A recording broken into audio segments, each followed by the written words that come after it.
And make sure you join us back here at 4 o'clock and for the news at 5 as well. Have a great day, everyone.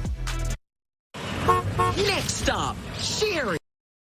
Today's storms are beginning to recover. We have lots of guests lined up for today. Some of them we were hoping to chat with yesterday, but of course that severe weather took precedent. We wish all the best to all of those families that were impacted and whose homes were damaged. Well, we want to dive in today by chatting about a new health clinic that has opened up in Little Village. Let's bring in Jennifer Kirk from Midwest Express. Hi, Jennifer. Hi, how are you?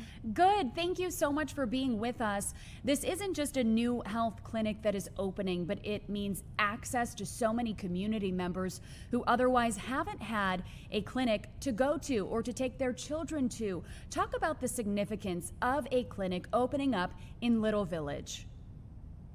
So Midwest Express Clinic has been servicing the communities since 2012, and we're in 3 different regions. We just opened our newest location in Little Village.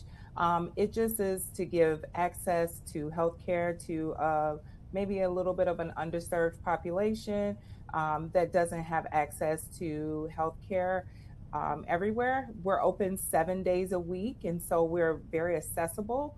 Monday through Friday, we're open 8 to 8, and Saturday and Sunday, 8 to 6. So those working parents that can't get into their regular primary care doctor or get those kids' physicals, things like that, we're open at those times after work. And the new location is at 2504 West Cermak. Jennifer, tell us a little bit. We are approaching that back to school time. What do you suggest for parents? It's probably a good time now to get these physicals on their calendars. Yeah, so we do school physicals and they start at $30. So we do have a very convenient and affordable price for our school physicals. We want to make sure that the kids go back to school, that they're healthy, that we make sure that their vaccinations are up to date, that they're eating appropriate balanced diets, that they're also, getting enough rest, doing all of that. And we're making sure that they get a full exam to make sure that everything is okay before they start the new school year. Also, hand hygiene being very important. As soon as kids start back into school, the germs are there and kids get sick. But also, even if they do get sick, we are able to take care of those illnesses as well, so they can come and see us at Midwest Express Clinic. And there's always that question of, should I go to an urgent care or a express clinic, or should we go to a primary care physician? What are some of the misconceptions around primary care doctor at a doctor's office versus an express clinic like this? So we are not trying to take over the primary care. We're trying to be that bridge of gap between the ER and the primary care. So we can do services such as like acute illnesses like ear infections, hand, foot, and mouth. We can do those physicals. We can do URI symptoms like colds and coughs, but we also can do fractures, and we have x-rays at most of our sites.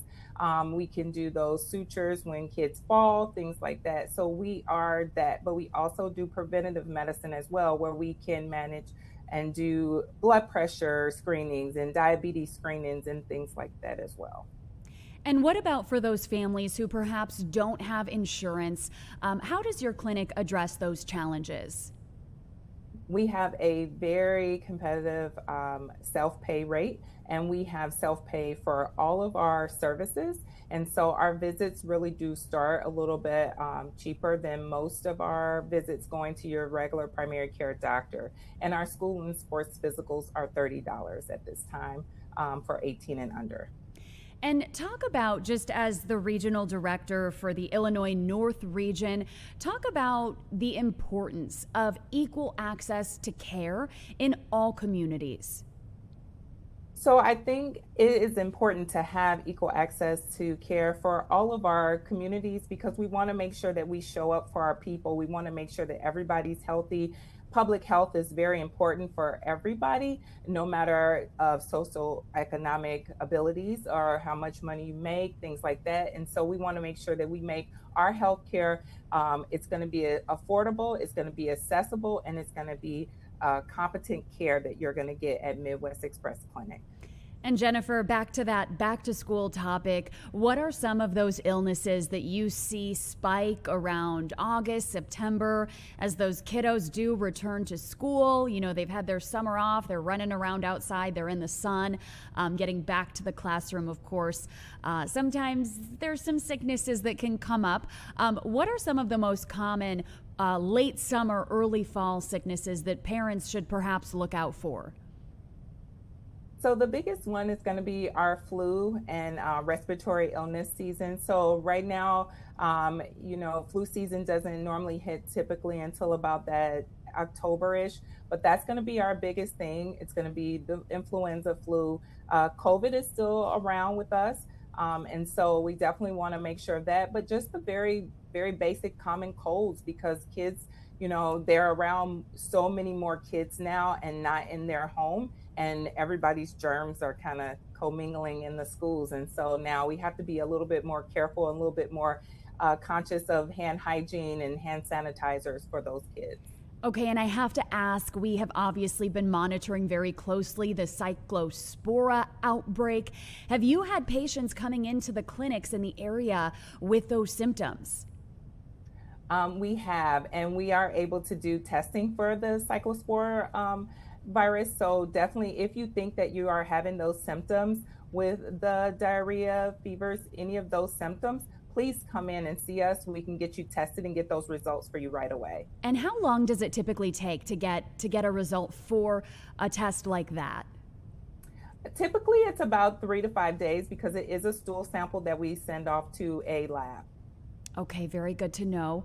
Jennifer, is there anything else that you want our viewers to know about the new clinic in Little Village or Midwest Express in general?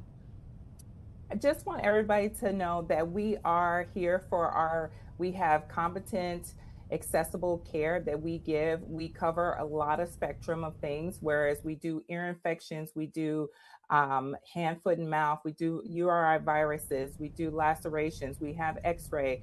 We are a fully functional urgent care that cares about the communities that we service. And do you need an appointment, or do you have a walk-in register as well? So no appointments are necessary. You can just walk in, but you also can online register as well. And so that will save some time and paperwork. But definitely just walk right in. We're open Monday through Friday, 8 to 8, and Saturday and Sunday, 8 to 6. Jennifer Kirk, thank you so much for being with us today. Thank you for having me. Once again, for our viewers, the address of that new Midwest Express clinic in Little Village is 2504 West Cermak Road. As she mentioned, you can put your name in ahead of time or walk in. We've got many more conversations planned here on Chicago Live. We will also be taking you out to Senator Lindsey Graham's funeral, which is underway right now. Stay with us. We are going to take a quick break and we'll be right back.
Welcome back to Chicago Live. We do want to take you out to Washington, where the late Senator Lindsey Graham is being laid to rest.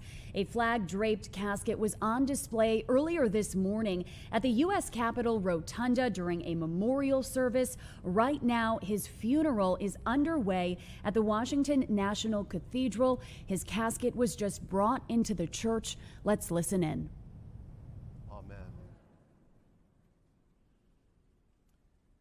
Let us also pray for all who mourn, that they may cast their care on God and know the consolation of his love. Almighty God, look with pity upon the sorrows of your servants for whom we pray. Remember them, Lord, in mercy. Nourish them in patience. Comfort them with a sense of your goodness. Lift up your countenance upon them and give them peace through Jesus Christ, our Lord. Amen.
I am resurrection and I am life, says the Lord.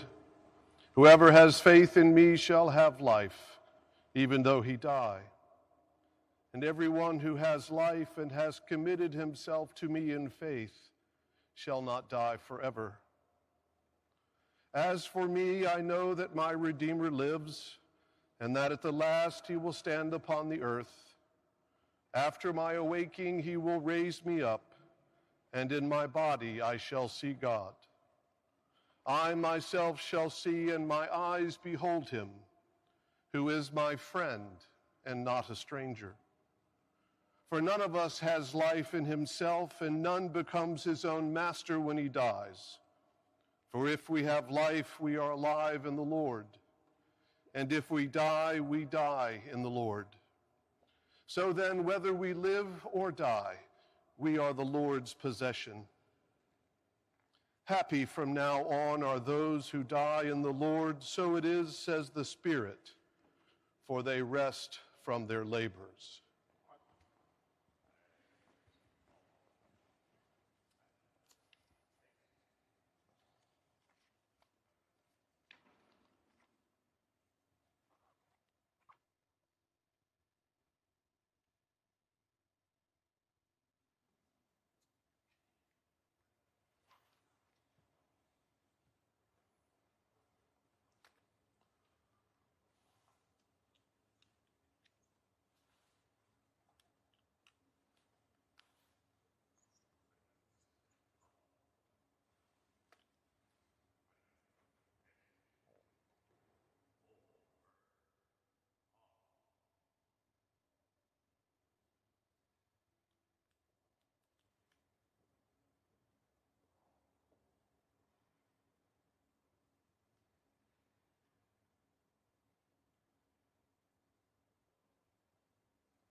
Good morning and welcome to Washington National Cathedral.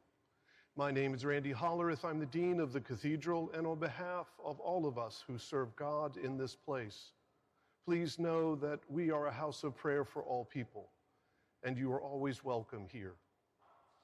Today we bid farewell to a man much beloved by many, and I know it means a great deal to Senator Darlene Graham and to the entire Graham family to have all of you here today. Lindsey Graham was a man of faith, a longtime public servant who devoted his life to this country and to his cherished South Carolina. His untimely death leaves a void in both places, and we gather this afternoon to honor his life and commend his soul to God in firm and abiding faith that he now rests in the life hereafter. Let us pray today that God's love and peace may abide with him this day and forevermore. Now would you join with me as we give praise to God and sing How Great Thou Art.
Welcome back to Chicago Live. We want to take you now to an incident that happened over the weekend, rather several incidents that unfolded. At least 24 people were shot in a violent weekend in the city. At least 3 people died. Crime Stoppers is now offering up to $10,000 in reward money for information leading to the arrest and conviction of any individuals involved in those fatal shootings, and up to $1,000 for information in those non-fatal shootings. We do want to bring in our next guest, Bradley Johnson, the CEO of Build Chicago. Hi, Bradley. Thank you for being here. How are you?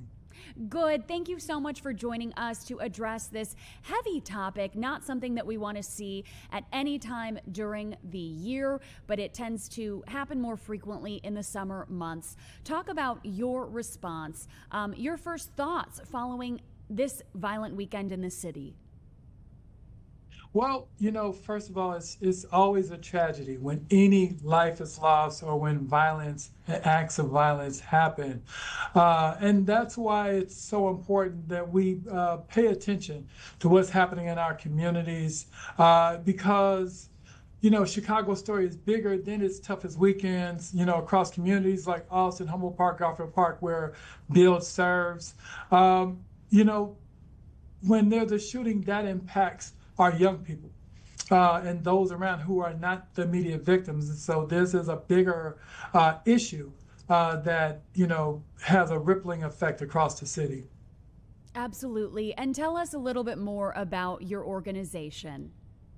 Yeah, so BUILD, we're a youth violence prevention organization as well as intervention. And so when shootings like this happen, BUILD responds immediately through crisis response, street outreach, mental health services, mental health support as well, so that with the ultimate goal of creating conditions where violence becomes less likely because young people have access to opportunity, connection, and hope.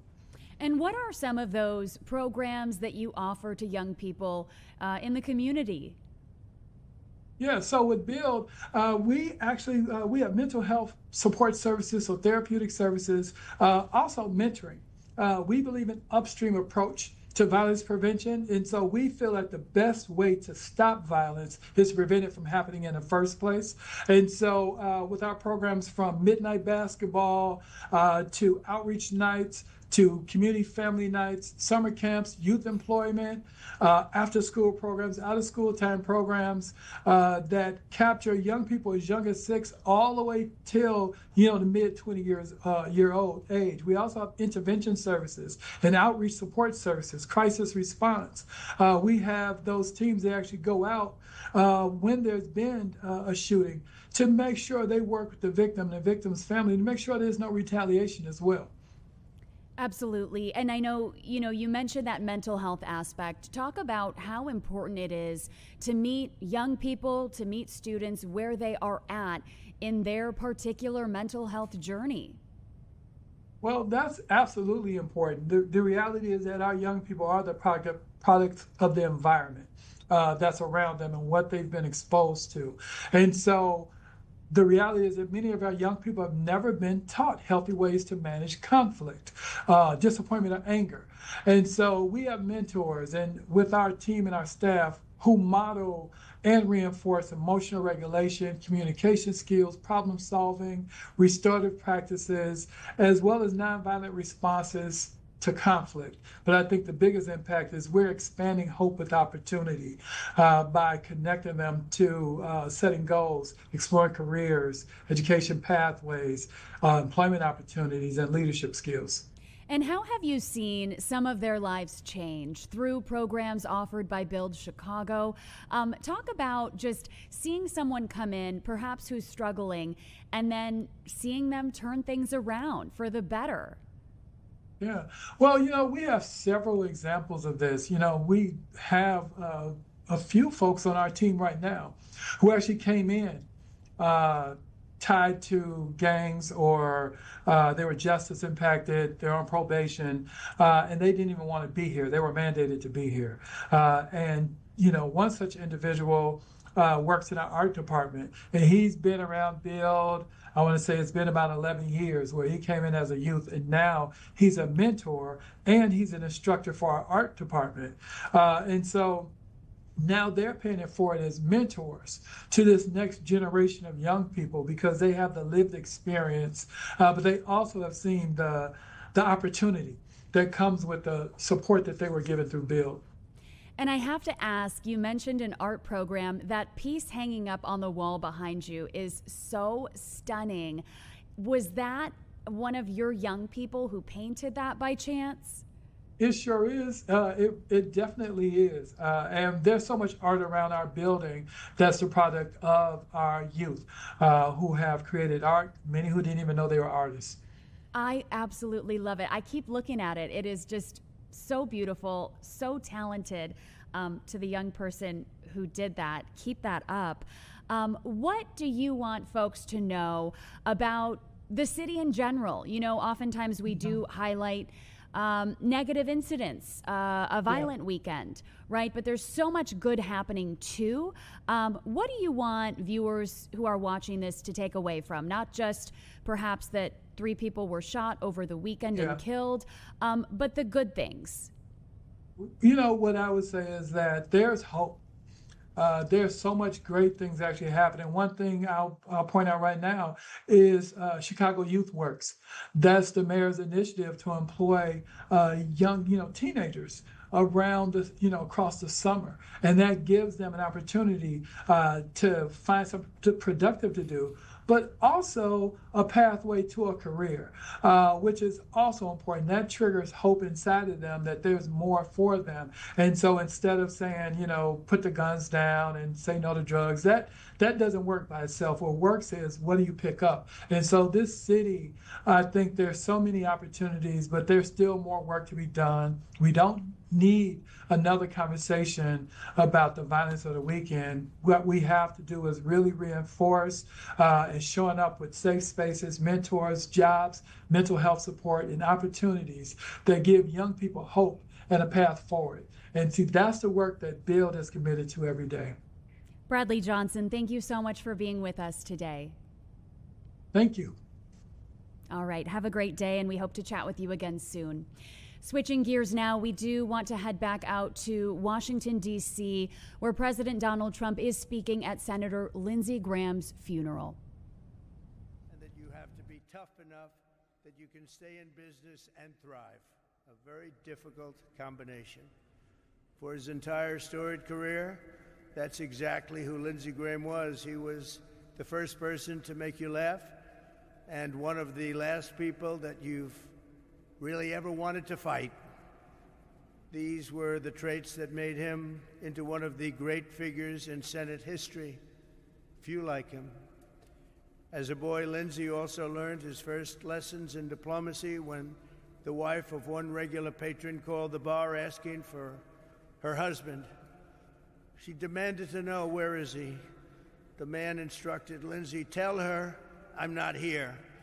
And young Lindsey nodded and said into the phone to the wife, he said to tell you that he's not here. That was Lindsey. When Lindsey was just 20 years old, he lost his mom to cancer. 15 months later, he lost his dad. Their deaths left his 13-year-old sister, Darlene, an orphan. But in God's mercy, she had her wonderful brother to take care of her. On top of it all, Lindsey became her guardian while still in college and helped raise her. He later said that for all his achievements, and he had many, his single proudest accomplishment in life was how well Darlene turned out. He had total respect and love for Darlene. Nothing could be more fitting than that woman who was Lindsey's proudest legacy now continues his legacy of service in the U.S. Senate, a place that he cherished. And I have no doubt that he's looking down today, beaming with pride at his sister, Senator Darlene Graham. Thank you, Senator. Lindsey first stormed into Washington with the Republican Revolution of 1994, becoming the first Republican to win his House district in 120 years. That was Lindsey. In 2002, he ran for the Senate in what should have been a loss, and he swept to an easy victory. Lindsey quickly became a master at maneuvering in one of the world's great legislative bodies. He secured record funding for our military as a budget committee chairman. He delivered the largest investment in border security in history, and last year he shepherded the passage of the largest tax cuts in American history, the great, big, beautiful bill. Had a lot of Lindsey goodies in there, too, I can tell you. And, of course, he was also a great champion of the United States Supreme Court. His impassioned defense of a wonderful person, a great gentleman, Justice Kavanaugh, ended a disgraceful attack on this very good man and gave us one of the greatest moments the Senate has ever seen. It was a truly monumental moment in Senate history. I believe it was Lindsey's perhaps finest hour. But no matter how heated things got in Washington, virtually everyone, Republican or Democrat, liked Lindsey. Well, not everybody, but it sounds good. Not everybody. He was a tough cookie, okay? I have to veer from this for a second. He was a tough cookie, Darlene. But he was beautiful. But he was also ready with a joke and a gleam in his eye. After being lectured on the excruciating details of patent law by a fellow senator during a flight, Lindsay declared that he had discovered a new form of enhanced interrogation and torture for the Guantanamo Bay area. He said, "This is really bad stuff and boring."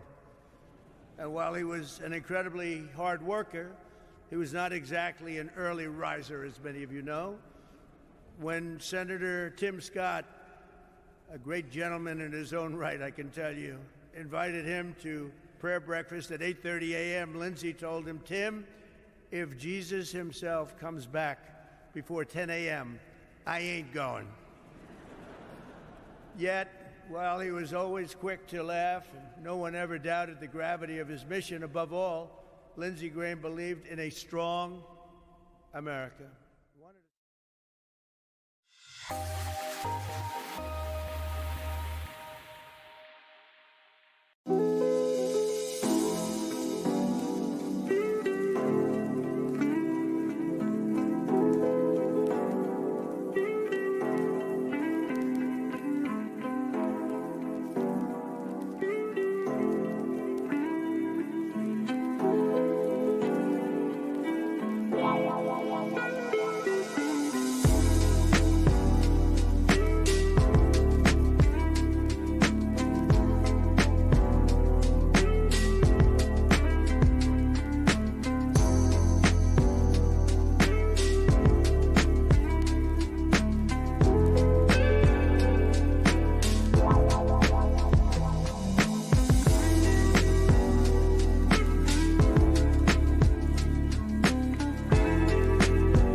Welcome back to Chicago Live. This next topic is very disturbing. We are discussing a dangerous trend. It's not new. It's been around for several years now, but it is picking up steam once again on social media. It is called the Benadryl Challenge, where teens are trying to consume as much Benadryl as they possibly can to induce hallucinations. It has already resulted in the deaths of at least 4 American teens between May and June of this year, but over 100 deaths dating back to 2020. We want to bring in now health professor from U of I, Andrew Yockey. Thank you so much for being with us today to talk about this really disturbing subject. Happy to be here. Thank you. So, Andrew, walk us through, just to start, what is the active ingredient in Benadryl that is causing teens hallucinations when they consume enough of the drug? Sure. Yeah. When you think of Benadryl, right, it's allergy season. I take Zyrtec personally. So when you take those allergy medications, you start to feel better. So for individuals who take something called diphenhydramine, which is in Benadryl, you feel better, right? But especially in this challenge, usually the recommended dose for Benadryl is 1 tablet. People can, and especially in this challenge, people can take up to 10 to 20 tablets, and your body just goes haywire. For me, for example, when I take Benadryl, even just one, I just get a little drowsy. Yeah. But especially for kids who take up to 10 to 20, definitely severe symptoms, death, overdose, poisoning, really very toxic symptoms. It is just horrible that anyone is participating in this challenge. And what do you know about how it's gone viral on social media? Are kids actually filming themselves consuming multiple Benadryl tablets, and they're posting these videos and sharing it with their friends? Yeah, from what we've seen, especially on things like TikTok or even Facebook, kids are consuming high quantities of Benadryl and then filming it. One of the things, especially during adolescence, you are socially curious. And so people probably start to look at these videos and they're like, oh, this is kind of interesting. Let me try it out without realizing that this can have very serious health consequences. It reminds me of several years back, that marshmallow challenge where kids were trying to put as many marshmallows as they could in their mouths, and several teens ended up dying. Talk about the effects of social media on, young brains as they are scrolling and they're seeing things. You'd like to think that they should know better not to try something like this for themselves, but oftentimes even parents who think my child would never do that end up in a terrible situation. Yeah, when you think about the emergence of social media, I mean, right here is my phone. We are constantly on our phones and we are influenced by the things that we see. Another TikTok challenge that a couple years ago was the cinnamon challenge, where people would consume high amounts of cinnamon and people went to the emergency room. And so when you look at the effects of social media and what we see, it has a huge influence. Our research shows that kids who consume these videos or even read content are more likely to try these very disastrous and dangerous activities. And so social media really has a profound role here, especially with the Benadryl challenge and all these other challenges. And so I think one of the things that we really need to start thinking of is, what content do we show kids, and how can parents be involved to really prevent their kids from watching this content? Absolutely. And it's, of course, so difficult when you do have teens. You maybe don't want to have those restrictions on phones that you might have for little ones, but so important to monitor what your kids are doing and the content that they are consuming. In this case, Andrew, anyone can go to CVS or Walgreens and they can pick up allergy medication like this. What do you see officials doing to try to stop this? The challenge, it doesn't seem, is going away anytime soon. As we know, it's been around since at least 2020. Yeah, I wrote a piece for The Conversation. Kind of the main message was that this is not going away. But as public health professionals, we really need to be on top of our game here. Really, what I've seen so far is TikTok, Instagram, YouTube. They've actually implemented some various measures, removing videos or blocking hashtags. Sometimes people put hashtag Benadryl challenge, and so the social media companies are saying, like, no, you have to remove that. And so from that perspective, I really have seen a proactive approach, but I think from public health side, we really have not been on this. There are other really big global disasters happening right now, for example, the Ebola crisis, but this one is really starting to pick up. And actually, when it came around again, I was very shocked to see that this happened. And so as public health professionals, we really need to start emphasizing primary prevention. And so kind of diving in the first kind of round and saying, hey, this should not be happening.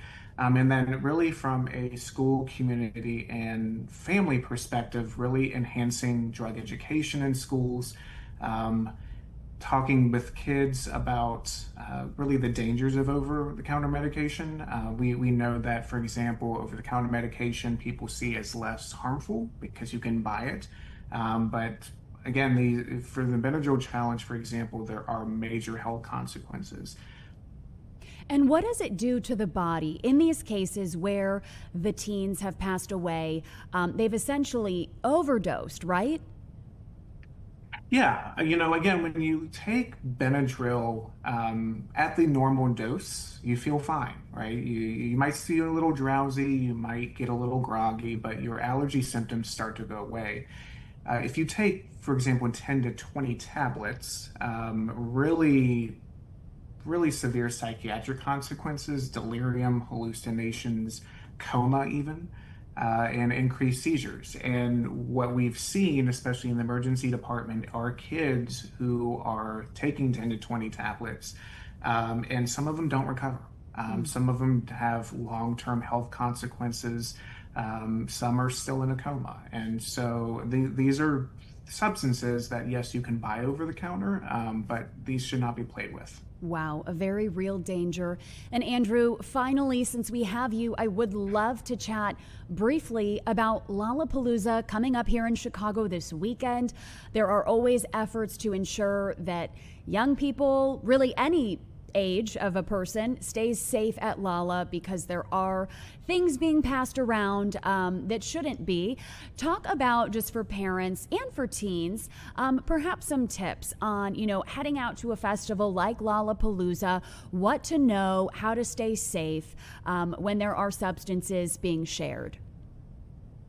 Sure. Yeah, music festivals are fun, especially during the summer, but they also do present unique risks, such as, for example, heat, dehydration, alcohol and drug use. And so I think some of the tips that you can implement before you go: stay well hydrated, charge your phone, go with some friends, especially during the festival. You can take some breaks, but if there are alcohol and drugs involved, avoid mixing alcohol with other medications or using two substances at one time.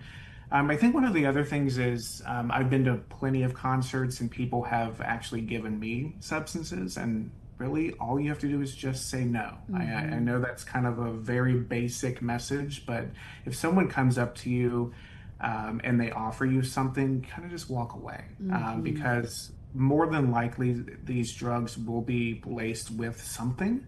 And so really emphasizing positive health behaviors, staying with your friends. And again, maybe a drink or two is okay, but really mixing with other drugs or getting offers from friends, that's a huge red flag. And also with parents and kids, make sure you have constant communication, making sure that they're safe.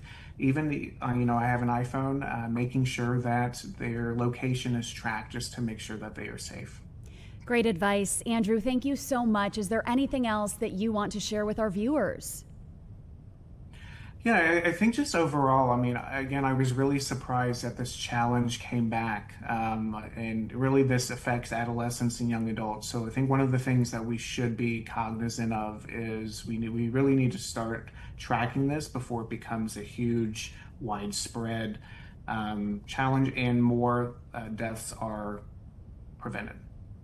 Andrew Yockey, thank you so much for joining us and offering your insight on this really important topic. Thanks for having me. All right, talk soon. That was Andrew Yockey, a professor of health and kinesiology at U of I.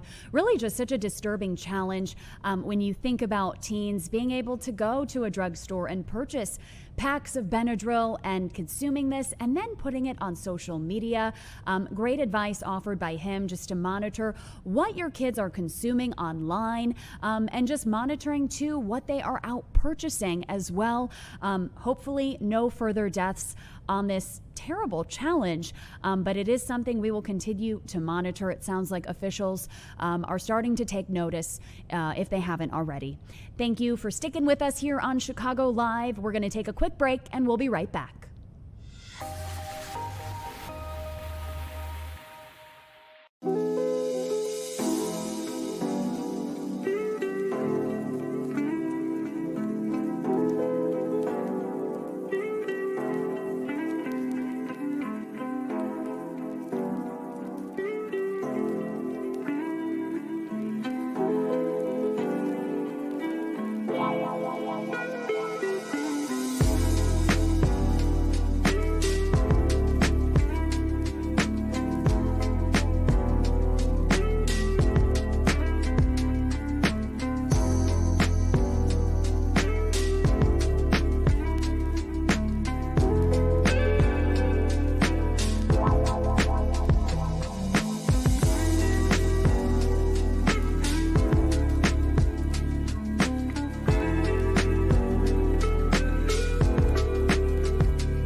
Welcome back to Chicago Live. This next topic is quite an interesting one.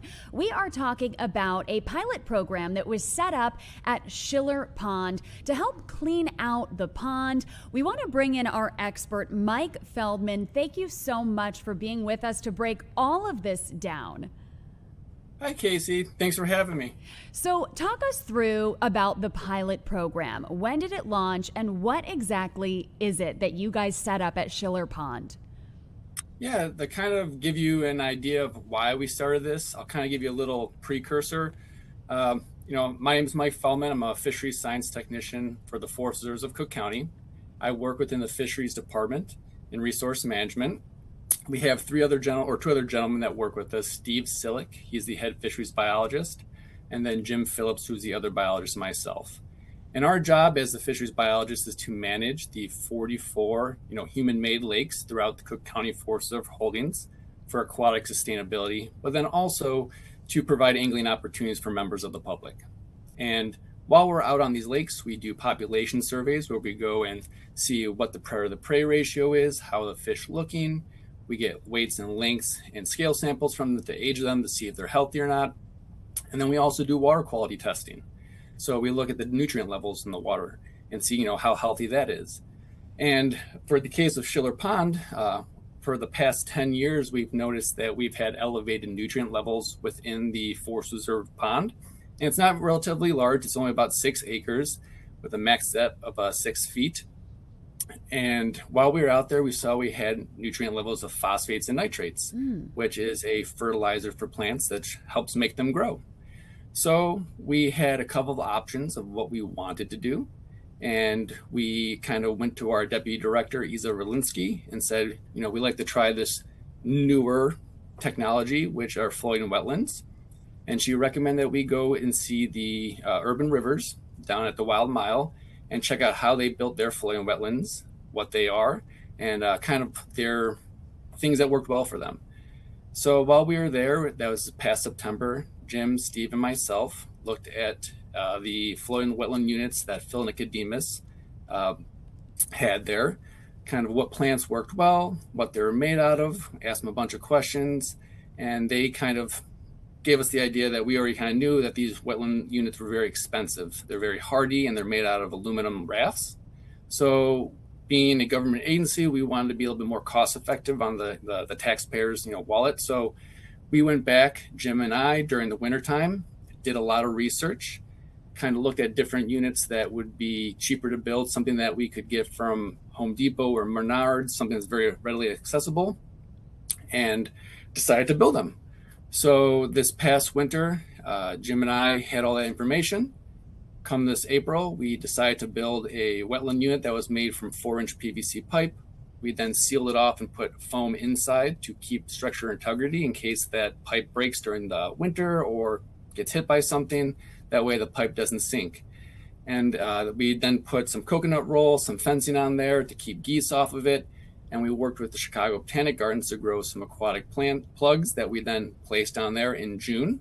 And that was the raft launch day. So Jim, Steve, and I have been out there monitoring it every couple of weeks, at least once a week, just to kind of see how the plants are doing, how they're taking.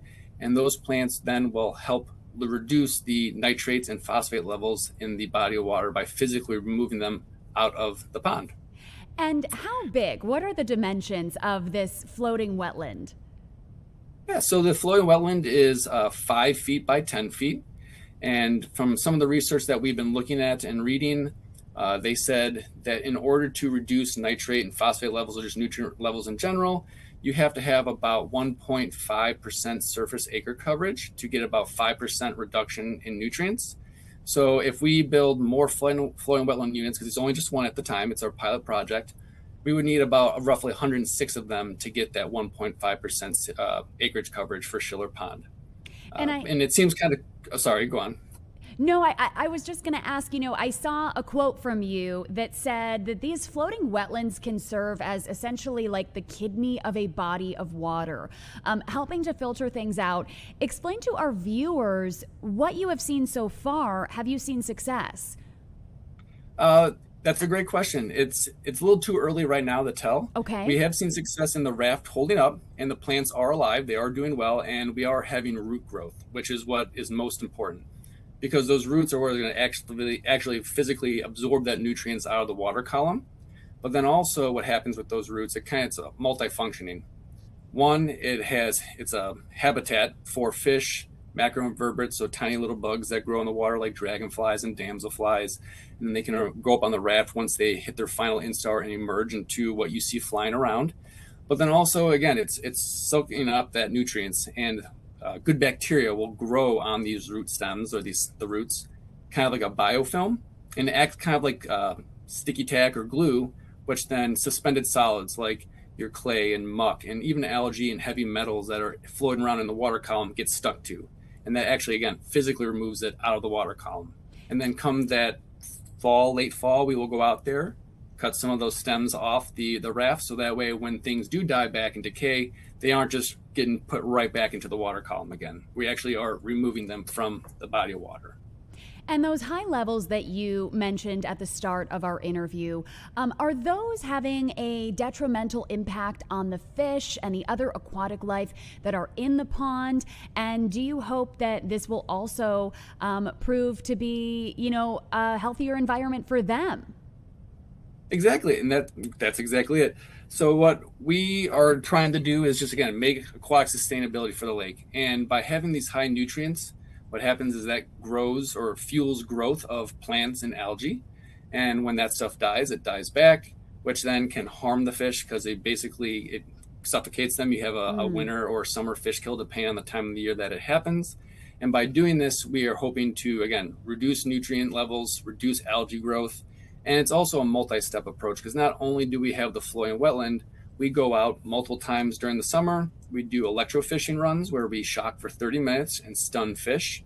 And the fish that we are targeting, which are the main culprits, are the common carp. Those are non-native fish, and people viewed them as native because they've been here for so long, but they were brought here back in the late 1800s by the federal government at the time as kind of a fish that settlers were used to seeing back in Europe, and that they could then consume. So by removing those fish, the common carp are benthic feeders, which means they feed on the bottom and they kind of just root up, sucking up detritus or the muck layer. And by doing that, phosphates and nitrates that have settled down into the muck column then get released back up into the water. And that's readily available for these plants to use. So we've made over about 9 trips now. We have removed 185 common carp, which totals to about 374 pounds of fish. And again, that will help keep from internal loading of the lake of the phosphates and nitrates.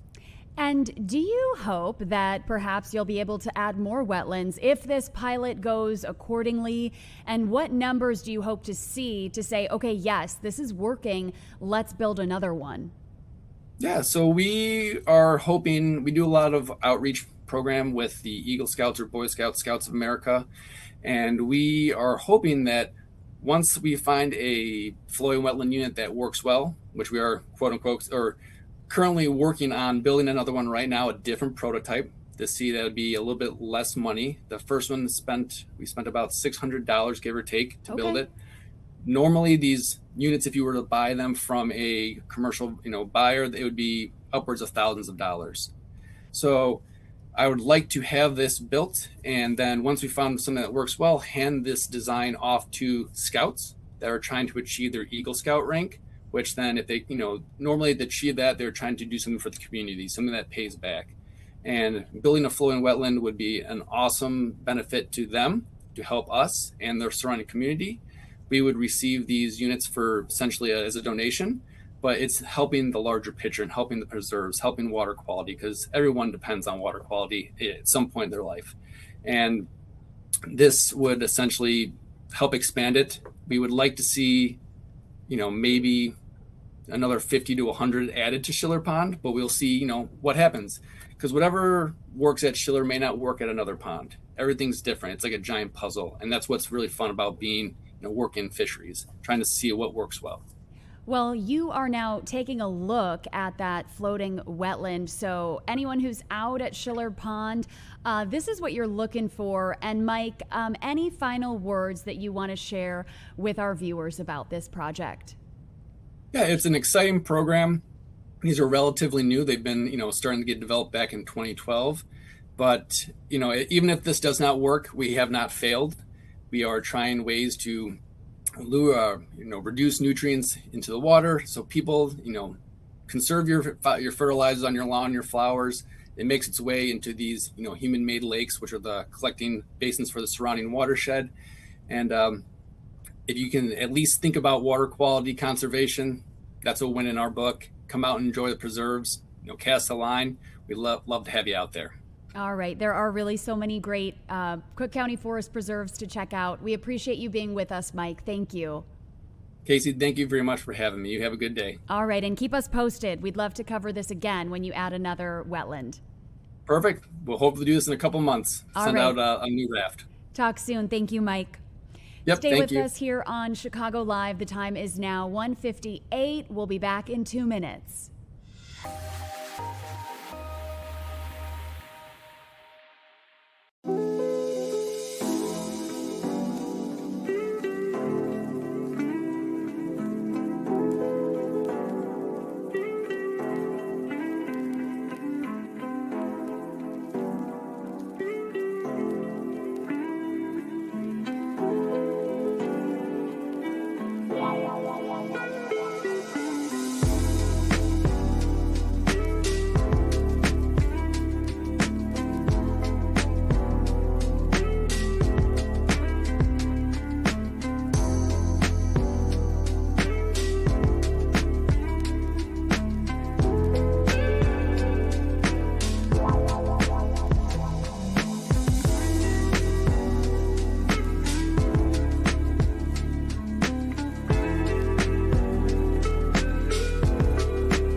Welcome back to Chicago Live. It is now 2 p.m. Let's take things up to Edgewater, where Divvy and Lime scooters are now forbidden on a stretch of Sheridan Road between Devon and Bryn Mawr Avenues.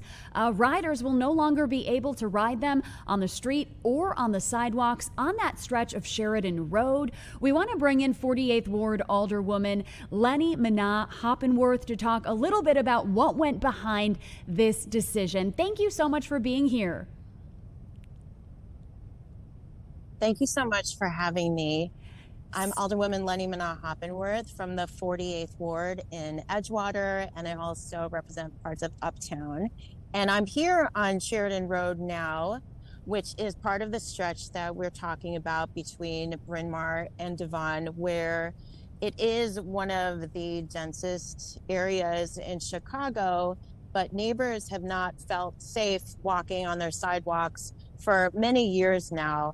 It's a issue because we have folks that are of all ages that live in Edgewater, but we also have older adults with balance challenges, people who use assisted devices. We have families and strollers, dog walkers.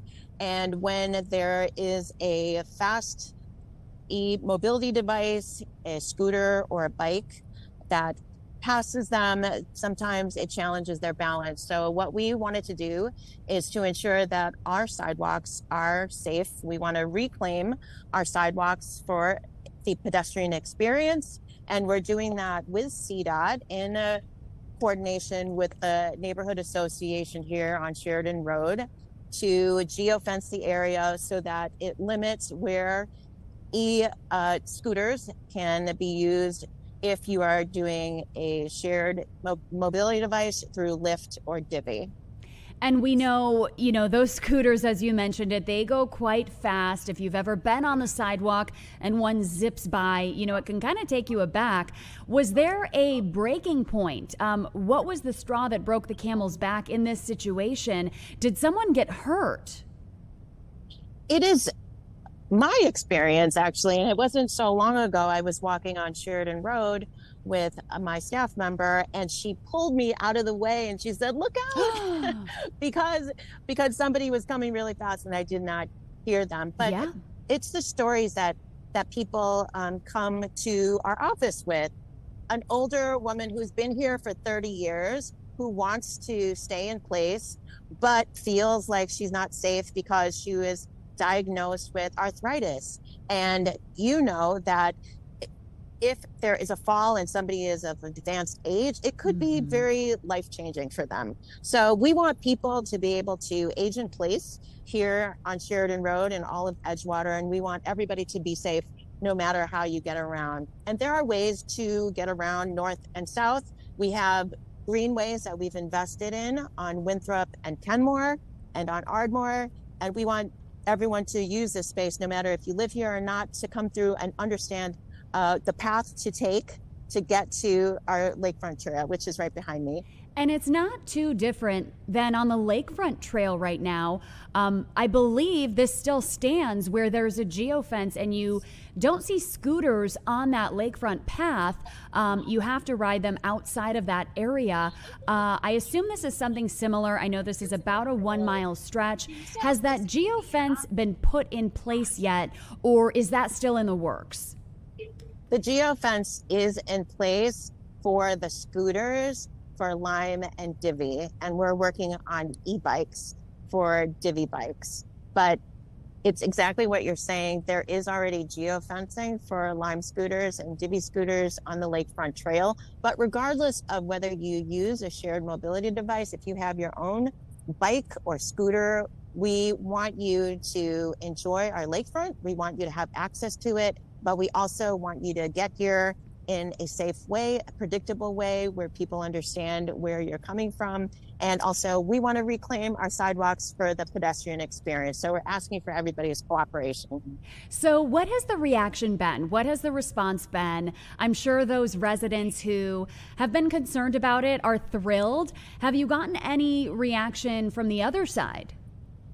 I think the other side is saying, what about Sheridan Road, which is, if you could see behind me, is very busy. It's very busy all times of the day.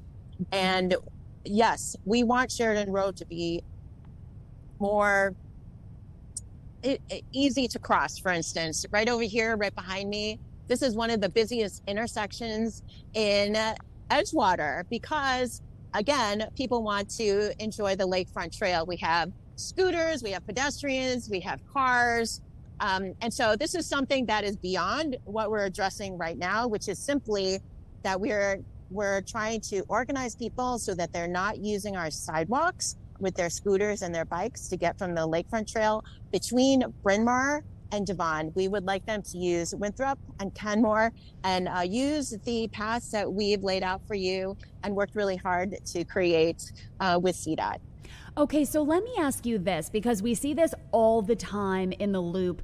Those delivery drivers who are on not necessarily e-bikes, but they're those motorized bikes, and sometimes they zip around in and out of the sidewalks. Are you seeing that in your ward as well? And is there any way to prevent that from happening? You know, bikes like that are not through Divvy or Lime? Yeah, that is really an issue, not just on our sidewalks here on Sheridan Road, but along the lakefront trail and in our bike lanes. And the issue is that we have to look at ways to regulate our e-mobility devices, including those bikes that go much faster than Divvy and Lime do right now. But what we're talking about here on Sheridan Road is really how can we take back our sidewalks so that we have great pedestrian experience when we're enjoying Edgewater. Well, thank you so much for being with us. Really nice to meet you here on Chicago Live. Anything else happening in your ward that you want to touch on while we have you? Well, Edgewater and Uptown are incredible communities, but we also have many neighborhoods here. So come and visit us. We have businesses all along the Red Line. We have 4 brand new Red Line stations from Bryn Mawr to Argyle, and we have small businesses that would love to see you. We have Argyle Night Market that's happening every Thursday night, which is such a great time. And of course, we have the lakefront. So come and visit 48th Ward. We would love to see you here. All right. Thank you so much for being with us, Alderwoman Lenny Minot Hoppenworth from the 48th Ward. All right, thanks for sticking with us here on Chicago Live. The time is now 2:08. We've got many more great conversations lined up for you. Stay with us. We'll be right back after this quick break.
Welcome back to Chicago Live. We want to head out now to Seattle, where there was a shooting at a food festival. A 15-year-old allegedly shooting into that festival during a gunfight.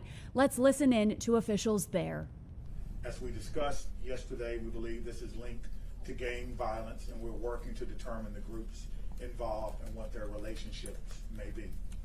Let me add that we're also working with our federal partners, state and local partners, as a part of this investigation. To the investigation. We recovered 14 shell casings from 2 different caliber of weapons during our processing. On the scene that night, we recovered a polymer 80 9mm ghost gun with an extended magazine that had a 33 round capacity. And when it was recovered, there were 19 rounds in the magazine. I'm going to repeat that. On the scene that night, we recovered a polymer 80 9mm ghost gun with an extended magazine that had a 33 round capacity. When we processed that weapon, there were 19 rounds left in that weapon. Those who may be unfamiliar, a ghost gun is an untraceable weapon that lacks a serial number. They are typically homemade and they are illegal. This was the firearm that was recovered from the 15-year-old suspect who was in court yesterday for assault and weapons violations. The second gun we recovered was a Spring Armory model RO compact 9mm with a standard magazine. There were 7 rounds in the magazine, and we do not believe this weapon was used in the incident. A third firearm was recovered by patrol officers yesterday during the food vendor cleanup effort. This was a Glock Model 45 9mm pistol with a fully automatic switch. It had an extended magazine with a 40-round capacity, and 21 rounds were left in the magazine. I'm going to repeat that. The third weapon was recovered by patrol officers during the food vendor cleanup effort at the Seattle Center. This was a Glock Model 45 9mm pistol with a fully automatic switch. It had an extended magazine with a 40-round capacity, and there were 21 rounds left in that weapon. Our detectives believe that the polymer ghost gun and the Glock 45 were used in this act of violence, but we are still waiting on ballistic testing to be completed. We're working with the Washington State Crime Lab to expedite this testing. At this time, we believe that none of the firearms reported were stolen, but we're still working to do what we call a trace on that one weapon. Again, we are relying on help from our state and our local and our federal partners. This is hard work. We continue to investigate. Our investigation is far from over. We know that the summer is not over. We still have outside events. We still have concerts, festivals, and big group gatherings. I want to assure you that we will be upstaffing these events throughout the course of the summer. And for our friends at the Seattle Center and our colleagues, we are here to provide any help or support that you need. And let me finish by saying this. We know that our community is grieving. People have a lot of questions, and we're doing our best to answer those. We know that the families of these victims are grieving. I attended the vigil last night along with the mayor, had an opportunity to see some family members and experience an amazing community-led event. And it was really, for me, it was truly an honor to be there with the family. For our officers and first responders who ran toward gunfire and was able to disarm a 15-year-old with a very dangerous weapon without a use of force should be complimented. And so I want to thank our officers, our first responders, our firefighters, our paramedics who also ran toward danger to render aid to people, which included a 2-year-old that was shot. I want to thank them for their work. We need the community's help in resolving this and making sure that all who were involved in this are held accountable. And we also need your help to make sure that if you know of any existing or ongoing conflicts, that we as adults, that we as community members work hard to resolve those conflicts to ensure that something like this does not happen again. I believe we can do that through the power of community. Thank you.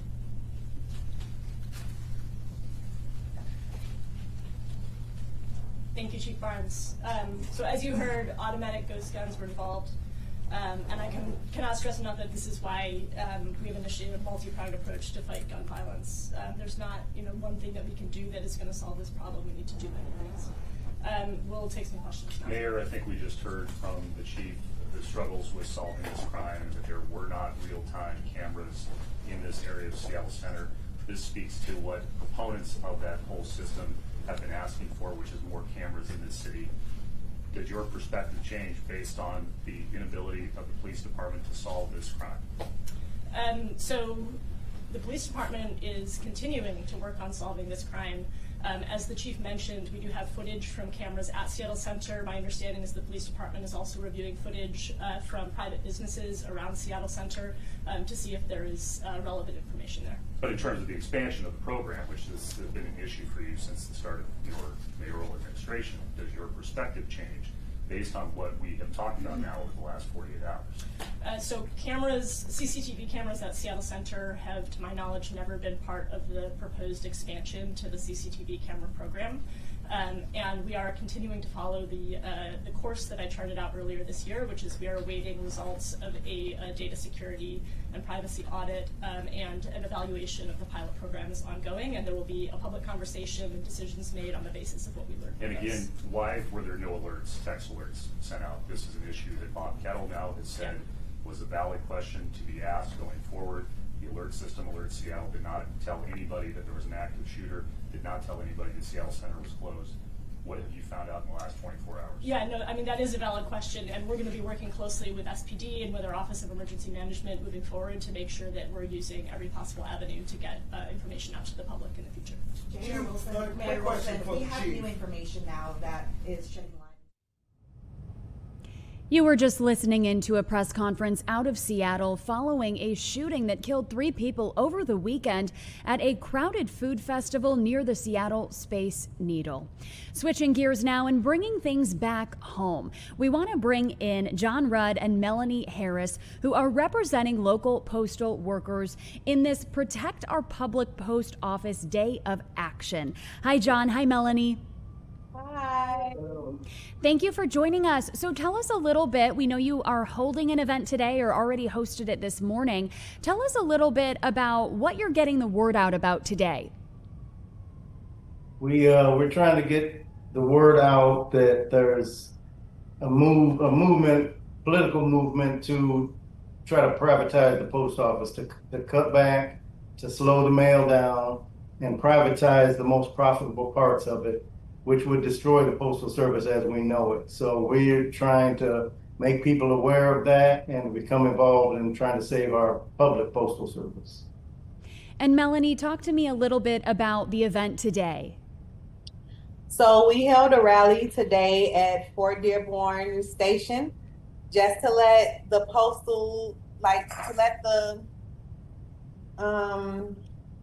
public know that hands off the Postal Service, because this is a service that everyone needs, and we want Washington and anyone else to know that we don't want it privatized. So that was basically what this event was about. And this also comes in response to President Trump sending 4 nominees to the Senate, to the USPS Board of Governors. Tell me a little bit about the experience that those 4 nominees have in regard to postal work. Well, the information that we have is that of the 4 nominated, all 4 have 0 experience with the Postal Service, 0 experience with logistics, delivery. I know one of them is involved in the entertainment industry. Another one is involved in basically dismantling corporations, which we're definitely against happening to the Postal Service. So we're trying to get people to contact their senators to not approve any of these 4 nominees for Postal Board of Governors. And how might this impact mail for consumers? You know, people at home who obviously get their mail every day. How could this impact our mail service? So the impact could be very drastic, because the ongoing operations could change with the consolidating of the mail processing, the adjusting delivery standards, and closing and relocating facilities. So it's like a pivotal moment where people need to realize that it's not just the big corporation that they want to make it into. It's about the rural areas and every small business that relies on us. It's just a lot that they're trying to, I don't know, they wanna feed off of the most profitable areas. You can make big money delivering mail in Chicago. You can make big money in New York, but go out to the rural areas where it costs, the cost benefit is much less because it costs money to go out and deliver mail in rural areas. So we need to protect and keep the Postal Service as a whole one public postal service. It's not designed for profit. It's designed to serve the public wherever you live. And how could this also have an effect on you and your colleagues at the U.S. Postal Service? It would take away our jobs. So we want to protect that as well. Like we don't want them to start cutting areas where they feel that either clerks are not needed or carriers are not needed.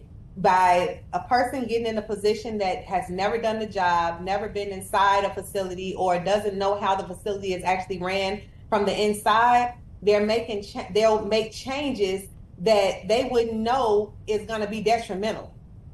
So it affects us by them giving away our work and either taking out routes or saying like, hey, this clerk, it's only 3 clerks needed right here when actually it's 5 clerks needed.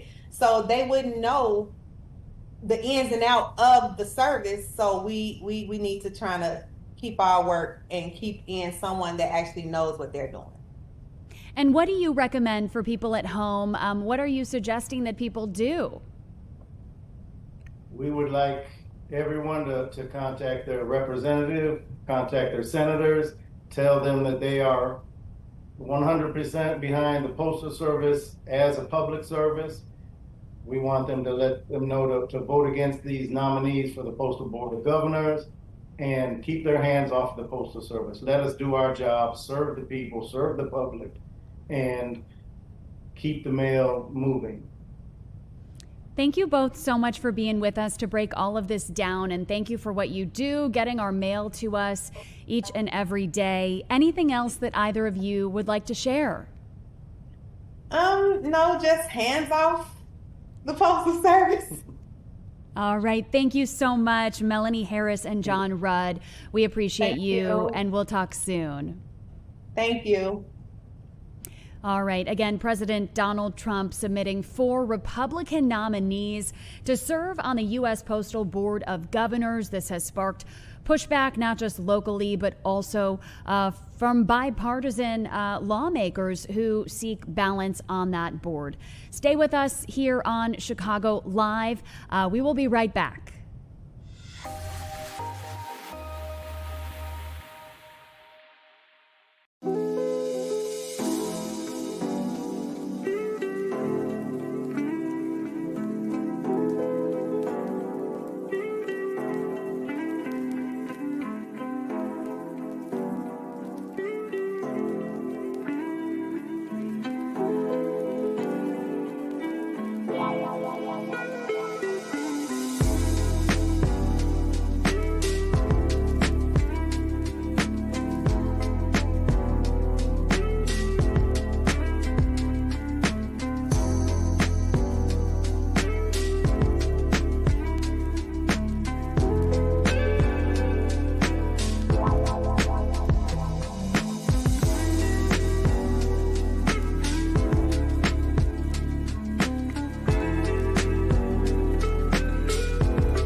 Welcome back to Chicago Live. Thanks for sticking with us. We want to take you back out to Senator Lindsey Graham's funeral taking place at the Washington National Cathedral. His casket was brought in around 1 o'clock local time.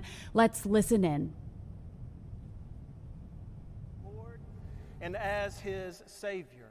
So for that cause today, we celebrate. I had no idea 15 years ago when I became the pastor at Corinth Baptist Church that there was a U.S. senator that was a member of that church. But shortly thereafter, I come to know, and I remember the very first time I met Senator Graham. Now, I'm just going to tell you, I always call him Senator Graham. He was in the living room of his aunt.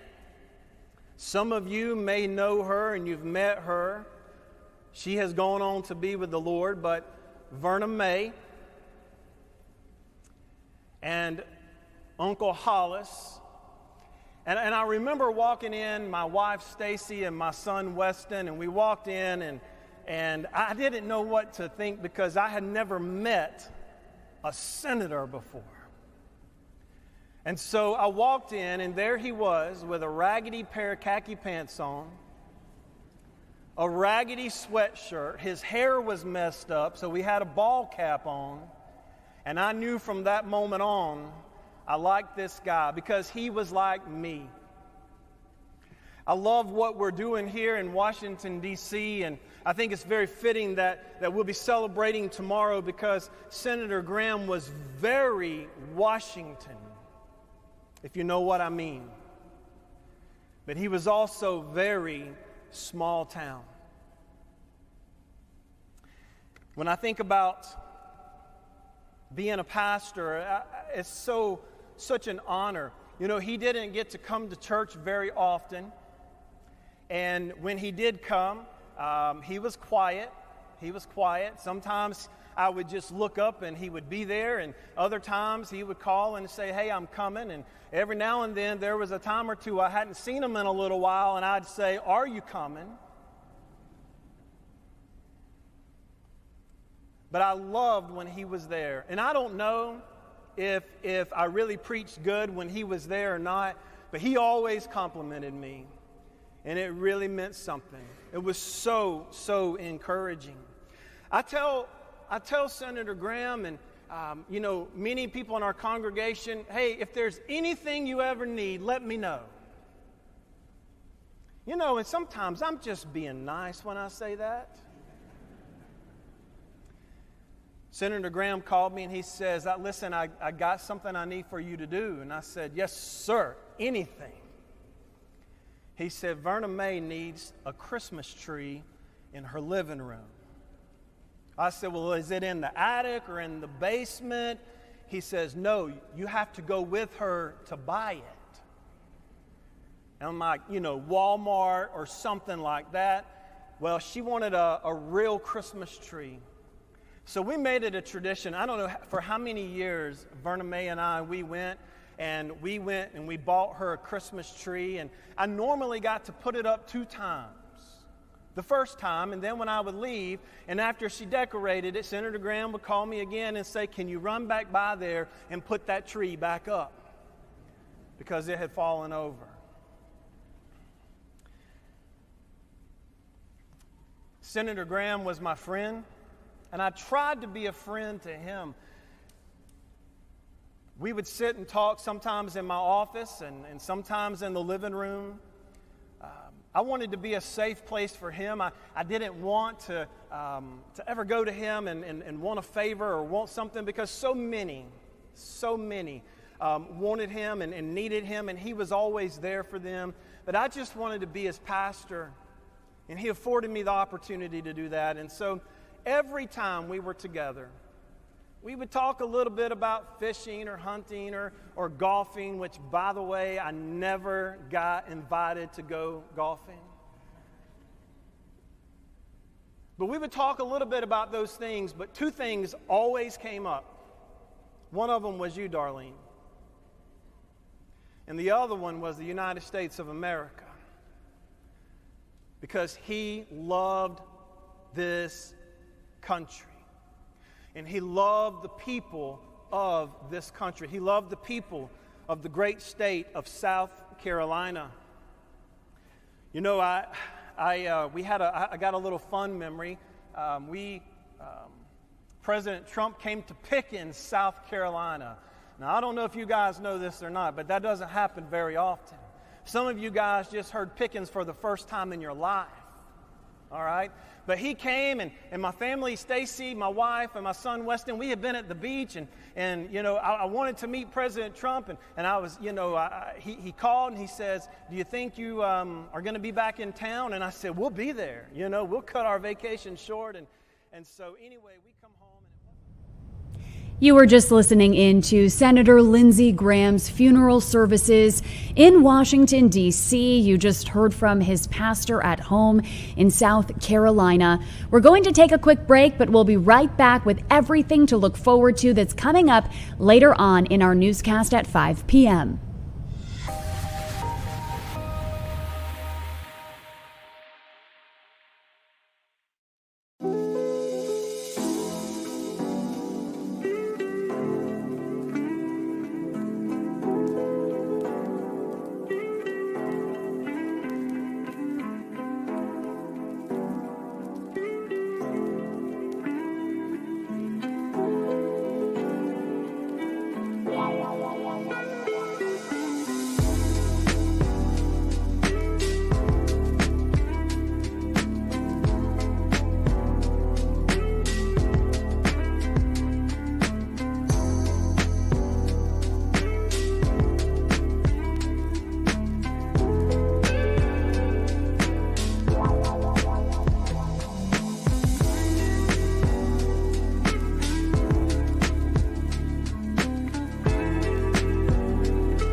Welcome back to Chicago Live. The time is now 2:35, and we want to bring in Sloan Salerno, our 5 p.m. producer, to talk all the headlines that'll be coming up in her show. Hey, Sloan. Hi, Casey. All right, so I know we've got a lot of storm cleanup and storm damage that we are still working to get to, a lot of power outages as well. Tell us a little bit about what we can expect coming up at 5. Yeah, so we'll have a lot of live cameras. We have one live reporter who's going to be out covering storms. That's Joni. She's going to go to Markham, where there's, crazy damaged cars covered in debris from roofs of buildings and homes that have just, blown off and hit everything in its path. And then we'll have a live picture somewhere in Northwest Indiana. And we're also going to have a live picture in Homewood, which has been seeing a lot of damage as well. And we had Brittany Toulis out earlier in Hazel Crest, where an apartment's roof was just basically peeled off. And so we're going to have all that storm damage. And then we're also going to have a live picture in Downers Grove, where they're still searching for a missing man who was down in the sewers when the storms hit. And so a lot of live pictures and a lot of, things actively developing during the 5 on the storm damage front. Yeah, we'll be taking our viewers across the map. Let's touch on that Downers Grove incident. I mean, it is just really hard to wrap your mind around that those employees were stuck in that stormwater sewer during the storm yesterday. What is the latest on that situation, if you have it, Sloan? I know they've said that it's turned into a recovery mission and not a rescue mission for the final. There was 2 that they were looking for. They had found the last guy yesterday and got him out, and then they're still looking for the last person, so they're calling it a recovery mission. We don't have a lot of information on what has actually happened or where they believe he might be or his body might be, and so that's something that we're hoping to learn more about tonight. Yeah, and I know Jen on our assignment desk has reached out to OSHA for a statement from them, because we imagine that if it hasn't already, this is going to end up in a lengthy investigation just about what went wrong, because this obviously shouldn't have happened. There must have been something along the way that caused this error to happen, that they were able to get stuck there. So we hope to learn a lot more about that situation. Tell us what else you've got coming up. I mean, you mentioned what Joni's doing. I do want to touch on yesterday. She was out at a woman's home that was just completely torn apart following that storm yesterday. Yeah, she was out in Lansing, and she got there pretty much, immediately after everything had happened. So, and they were still, I think, during the 5, there was lightning, and they had to end up going back inside their car because it was still, the weather was still crazy all night long. And so, yeah, she spoke to a woman yesterday in Lansing whose home essentially caved in around her while she was there. And so, I mean, it's crazy how widespread it all is. Almost everywhere you're looking out there is just damage. It's so sad, and we've covered this so many times already, it seems, this summer, where tornadoes head through and just leave such a path of destruction. So we do hope the best for all of those families who are really just starting to pick up the pieces. It sounds cliche. We say it a lot. They're just beginning to clean up, just beginning to pick up the pieces. But really, just to imagine being in their shoes, it's hard to think what you would do first. And then you're dealing with insurance and all sorts of steps that you have to go through. So we do wish those affected community members all the best. Sloan, what else is happening? Obviously, Bears is a big one today, too. Bears training camp officially getting underway this week. Yes, I'm not going to act like I know a lot about that. But Same. Cassie and Devin Caney will be filling us in at 5, and they will have all of the information, the one-on-ones and interviews for us on that. Okay, good. We know Coach Ben Johnson was supposed to speak earlier today during a press conference to help kick things off. So we hope to hear from him and hear, what's in store for fans at training camp. The public can go watch training camp on certain public practice days. I did check, Sloan, though, and it is totally sold out. Oh, I bet. Yeah, I'm not surprised at all. Those tickets go quick. All right. Well, thank you so much for joining us. Anything else that you want our viewers to know about? I know Across America is always a fun one. I see something about a shark jumping out of the water. Yes.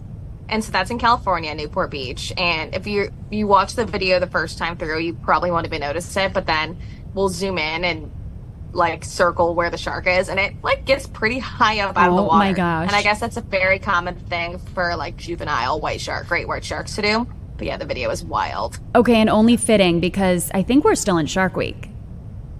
I think we are. I don't know for sure, though. We'll check the dates. We'll get back to you guys. Yeah. All right, Sloan, thank you so much for being with us. She is going to get back to stacking her rundown for the 5 p.m. newscast. Be sure to tune in not just to 5, but also 4 p.m. And stay with us here on Chicago Live. We've got another hour and 20 minutes with you. We'll be right back.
Welcome back to Chicago Live. This next story is such an exciting celebration for one particular school community, St. Margaret of Scotland Church and School, located near the Blue Island Ridge. We want to bring in right now Alfreda Rogers to talk about this exciting milestone celebrating 150 years. Thanks for joining us.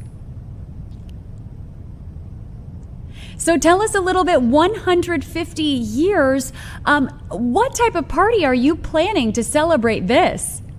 Actually, we are celebrating 150 years in the community for the church, not the school. So that's a clarification. It's 150 years of the church service in the community. We do have a gala planned for Sunday, August 2nd at the Hilton Oak Lawn in Oak Lawn, Illinois. And it's our 150th anniversary celebration where we've invited all of our parishioners, former, current, and clergy to come celebrate with us at a 9:30 celebratory mass at the church. And tell us about the church. For viewers who aren't familiar with it, talk a little bit about the origins of it and how you've managed to stay in the community as such a staple all these years. That's a real good question because in the last couple of years, we have had our ups and downs. The church was actually established in 1874. We're a little late celebrating the 150th, but we needed to do that. And the land that the church is built on was donated by members of the parish, the Singler family. And those are one of the honorees that we're going to honor at our event on Sunday. We have gone through transitions. It was formerly St. Margaret of Scotland Parish and Church, but in the last, I would say, 5 years, with the Catholic churches getting smaller and smaller, two churches have merged with St. Margaret of Scotland, and those churches were St. Thaddeus on the south side and St. Killian. Okay. And in doing that, we had Renew My Church. And doing that, we had to change our name. So we are Saints Martha, Mary, and Lazarus Parish, but it is still St. Margaret of Scotland Church. That will never change. Absolutely. You got to keep something that was original. Exactly. Are tickets still available for this Sunday's gala? Unfortunately, they are not. Okay, sold out. Hot ticket. Yeah, unfortunately, they are not. So we're looking forward to it. Bishop Bartosik is going to be our celebrant at the 9:30 Mass on Sunday. It's going to be a grand event, starting with the Mass, hospitality after the Mass, and then we head on over to the Grand Ballroom at the Hilton. What has St. Margaret of Scotland Church done for the community over all of these years? What type of resource has it been? A place of faith for so many people. Just talk about its history and what it has done to serve the community. It has served the community well. In recent years, prior to COVID, we had a very lucrative food pantry that was going strong for 5 years straight. We had people come from various communities to visit our food pantry every Saturday. We have a sharing parish, which is St. Norbert's, which is up in Northbrook, Illinois. Sharing parish means that they bring winter clothing during the winter time. They bring clothes, they bring sweaters. They also have a gift card program that they donate to our church. And we are able to give those gift cards to those individuals who are in need. All they have to do is just call the church, and if we have any in our program, we are able to give those. No questions asked. No questions asked. We're there just to help anyone that is in need. Wonderful. Absolutely wonderful. And what else do you want our viewers to know about the church? We are a welcoming church. Our doors are always open. Everyone is welcome. And we honor that by welcoming our visitors. When we do our announcements at the end of Mass, we ask anyone who is visiting to stand up so we can applaud them and ask them to come back. And that Mass you mentioned on Sunday, I assume people will be lining up quite early to get a good seat, being that it is this big celebratory day. Yes, yes, it is. Yeah, normally we have two masses on Sunday, but this time we condensed it. It's going to be 9:30 a.m. St. Margaret Scotland Church, 9830 South Vincennes Avenue. You can't miss it. When you cross 99th and Vincennes, we're right there. And I just looked up a photo. It is absolutely beautiful, both inside and outside. It is. It really is. Do you know, when was the building constructed? Or, is this the original building, or have there been several? There have been several. That's not the original. Like I said, this church was actually established in 1874. Wow. Way before my time and yours too. So it has evolved over the years. It has definitely evolved. Okay, so now let's talk next chapter. 150 years down, hopefully another 150 to go, and then some. What is next for the church moving forward to keep people coming, to keep the faith going, and to make sure that this is only the beginning? Yes, it is. And that's a good question, because our goal is now we need to get our young people back in the church. Our church right now is a community of seniors. So we're gearing towards programs that will bring our young people back into the church fold, activities, have them lead the different various ministries that we have. So that is one of our goals, and to stay vibrant in the community. And you did mention that school. I know that's newer than the church, but what ages attend that school? I believe, and don't quote me on this, I do know they have a preschool program, and it goes up to 8th grade. Very good. Well, Alfreda Rogers, thank you so much for being with us. Anything else that you want our viewers to know about the church? I just want them to know everyone is welcome. Come visit us. Our services on Sunday, normally 8:30 and 10:30. We have a Saturday service at 4:30. Our doors are always open, and everyone is welcome. Come see me. We so appreciate you taking the time to join us, and we hope that you have a blast this weekend celebrating. Thank you so much for taking this interview. Thank you so much. Thank you, Alfreda. All right, stay with us here on Chicago Live. We will be back after this break.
Welcome back to Chicago Live. Over the last decade, ComEd has been working to inspire the next generation of leaders in STEM. And we want to bring in now Rebecca Ponio to talk about a summer scholarship program that is inspiring local teens. Hi, Rebecca. Hi, thank you so much for having me. Okay, so walk me through this program. It's in its 10th year, originally started to inspire teenage girls, but I understand that the program has now been expanded. You're right. So we are in our 10th year of ComEd EV Rally. This program started back in 2014 as the ComEd Icebox Derby, and it was designed as a way to bring more young women into STEM. And over the years, the program has grown to include more participants each year. And this year, we are very pleased to continue to reach as many students as we can in Northern Illinois by making this a co-ed program, bringing in 30 boys and 30 girls for our biggest year yet. And how many weeks is the program?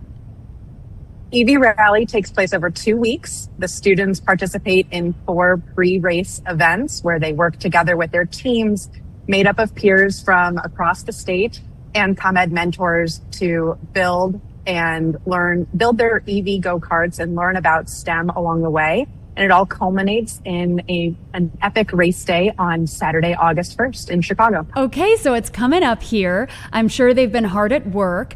How many hours do they put into creating, building, designing these e-go-karts? In total, they end up investing about 20 hours into the program up until race day. And they are working hard each night to build their go-karts. As I mentioned, they're in teams of 5. So we've got lots of hands and lots of brains working to problem solve and build the best vehicle that they can, all with the help of supervision from our ComEd experts. So we are ensuring safety and camaraderie throughout the entire program. Okay, good. Yeah, we want to make sure they're safe when they're experimenting here. But what a great opportunity. I'm sure it is a highly coveted program. What is the application process like? Each year we open up applications in the spring, and this year we received nearly 200 applications for our 60 spots this year. So it's an incredibly competitive program. And we really appreciate everyone's application. They include 3 to 4 short essay questions from each of the students, highlighting different areas of STEM that they're interested in and why this program is so important to them as an individual. So it's always very hard to narrow it down to our final 60 participants, but an incredibly dedicated and motivated group of students are participating in this year's program. And where are the students coming from? Is it all over the region? I'm sure that is a great way to meet other kids with similar interests. You're 100% right. The students this year come from every corner of ComEd service territory. We cover the upper third of the state. We have some students driving in from as far as Rockford, as far west as Rockford, as far north as Waukegan. We've got south suburbs and everywhere in between. So the teams are made up of students that come from different neighborhoods. So the chances are they're meeting brand new people with new perspectives from different schools, and they all build a very tight team very quickly. And what does it mean for these students to participate in this, especially if they have gone through an application process, they have earned one of those coveted spots, to actually get practice doing something that perhaps they might want to pursue one day? What does it mean to those kids? You know, I talk to these students every night, and I keep in touch with many of them as they go into college and consider coming back to ComEd for internships, and eventually, hopefully, back to ComEd full-time. And we've got a few participants from past years that are now full-time employees at ComEd. So they've really come for full circle. And many of them say that this program was really a catalyst for them to jump deeper into STEM and find other opportunities in a space where they're listened to by mentors who can give them guidance on STEM careers and just show them what's possible. It sounds like such a creative outlet. Have you seen any of the go-karts so far? How big are they? What do they look like? They're very impressive. They're incredibly bright in color. All of the go-karts do follow the same structural design to ensure a fair race across our student teams. Okay. But they are putting their finishing touches on the vehicles tonight. They are, if you think through like recreational go-karting, they are about that size. They fit an adult, but they are nice and low to the ground. and those students fly on them. Oh my gosh. And how do they decide who gets to actually be the one in the go-kart? The way that our race structure is designed, all 5 participants get to race one lap. Great. Our EV Rally race day is in a relay structure, so they alternate racers, and then in between each lap, the team of 5 needs to work as a group to complete a STEM challenge. So in between each race, they're completing either a science, technology, engineering, or math, like mini quiz to allow them to continue on the race and hopefully win out in their heat. Okay, you mentioned that the race is coming up this weekend. Is this a public race? Is this going to be streamed? Or will we just need to tune in on social media to find out later on who has pulled out a win? Great question. This race is open to the public. It's a really fun Saturday afternoon if you'd like to come out and cheer on some local Illinois teams. Fun for the whole family, free entry. It's at the Fields Studio at the corner of Diversey and Pulaski in Chicago. The race begins at noon, doors open at 11:30, and the festivities should wrap up around 4. We'll also be posting the results on our social media accounts at ComEd, and we will be announcing the winner on those accounts as well. Well, thank you so much, Rebecca, for breaking all of this down. You mentioned applications open up in the spring. Parents should stay tuned for next year if they do want to have their kids apply, or if there's any teens out there who are interested. Roughly what month do those applications go live? Typically in the spring, April, May is our goal. But for interested students, we encourage you to go to comed.com/STEM, STEM, for information on the EV Rally program. But at the bottom of that page, there's also a sign-up sheet for our STEM e-news blasts. So we'll send out a notification to anyone on that distribution list when applications open, and other information throughout the year about other ComEd STEM programs. And one more thing, Rebecca, talk about the scholarship money that is awarded to some of these students. It's a really special part of this program. Each year, participants walk away with a scholarship that they can put towards their education in a way that they choose. This year, our 60 students will each be walking away with a $1,000 scholarship. Absolutely incredible. And the students are 13 to 18, so some will be going on to high school, others will be going on to college. I'm sure it's great to see the smiles on their faces, especially on race day. What else do you want our viewers to know? This is my favorite STEM program that ComEd puts on every year, and I think that's in large part due to the pure amount of energy that goes into it from our students. If you come and join us on race day, which I highly recommend, the air is electric, everyone is excited, and these students are really driven, unintended, to make the most of that race day and in turn be peer mentors for others in their area to encourage them to pursue STEM as well. Rebecca Ponio from ComEd, thank you so much for joining us. One more time, what time is the race this Saturday at the Field Studio? Doors open at 11:30 and the race begins at noon. All right, Rebecca, thanks for being with us. Thank you. Stay with us here on Chicago Live. We're going to take a quick break. We've got just about an hour left together. We'll be right back.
Welcome back to Chicago Live. The time is now 3:06. We have had so many great guests on so far this afternoon, and we've got a few to go, including speaking with the director at Mayfair Academy of the Fine Arts.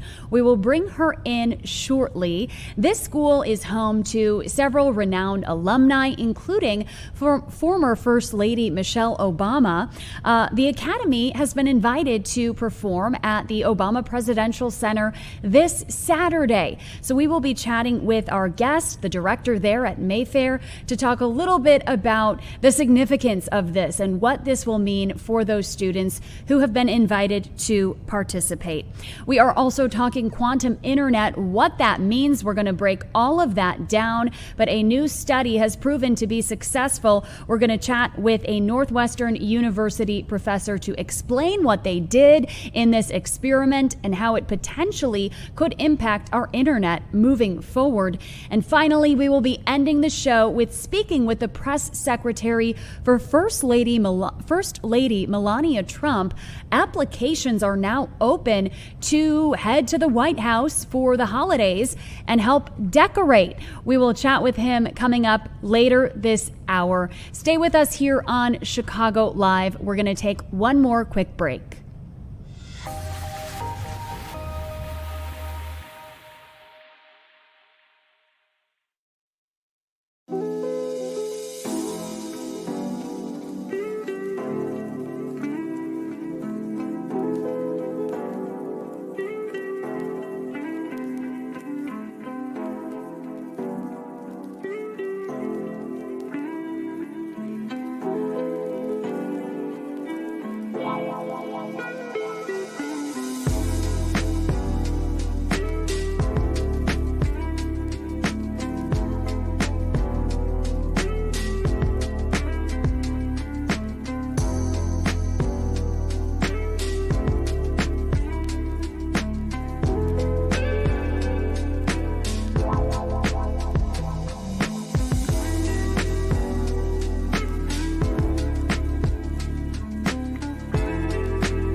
Welcome back to Chicago Live. The time is now 3:10, and we want to touch on the current power outages across our viewing area. Yesterday, severe weather whipping through the area. The National Weather Service is investigating 5 possible tornadoes that swept through and caused a path of destruction in its wake. Right now, there are still several outages in the area. 4,164 active outages, total customers affected through ComEd. The number is about 148,000. Now, earlier today, ComEd officials held a press conference. They said this is going to be a multi-day effort to restore power to all of these customers. You're taking a look right now at that outage map. Just look at how many outages there are, and really across the entire viewing area. All of those individual bubbles there represent a different outage affecting thousands of customers in total. Now, after yesterday's storms, 530,000 ComEd customers were out of power. ComEd crews have been working overnight to get the lights back on for all of those people. By this morning, 325,000 customers had been restored, according to officials. And as I mentioned, that number now sits at 148,000 customers still without power. Officials are asking for patience, as they do during all of these storms. They work off of a grid system, so they need to tackle one outage at a time, and they work really methodically to address one outage at a time, focusing first on areas like hospitals, police stations, fire departments. Those take priority. Nursing homes, for example, those places need to get their power back on first. They work to restore the largest outages. Those are the priority, and then they move through their grid system, working to tackle the rest. They do ask that customers have patience during this time, as they do believe it is going to take several days for everyone to have power again. We will continue to monitor this outage map as we see those numbers hopefully go down here as we move throughout the day. And of course, we'll have another update on the outages coming up at 4 and 5 p.m. as our reporters head out to the areas with the most destruction and work to bring you the latest on this storm damage coming up throughout the evening. Stay with us here on Chicago Live. We are going to introduce to you our next guest when we come back.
Welcome back to Chicago Live. We are excited to introduce to you our next guest, who comes from Mayfair Academy of Fine Arts. Mayfair will be hosting a honoring celebration this Saturday at the Obama Presidential Center. We want to bring in now Peggy Sutton, the director of the Academy. Hi, Peggy.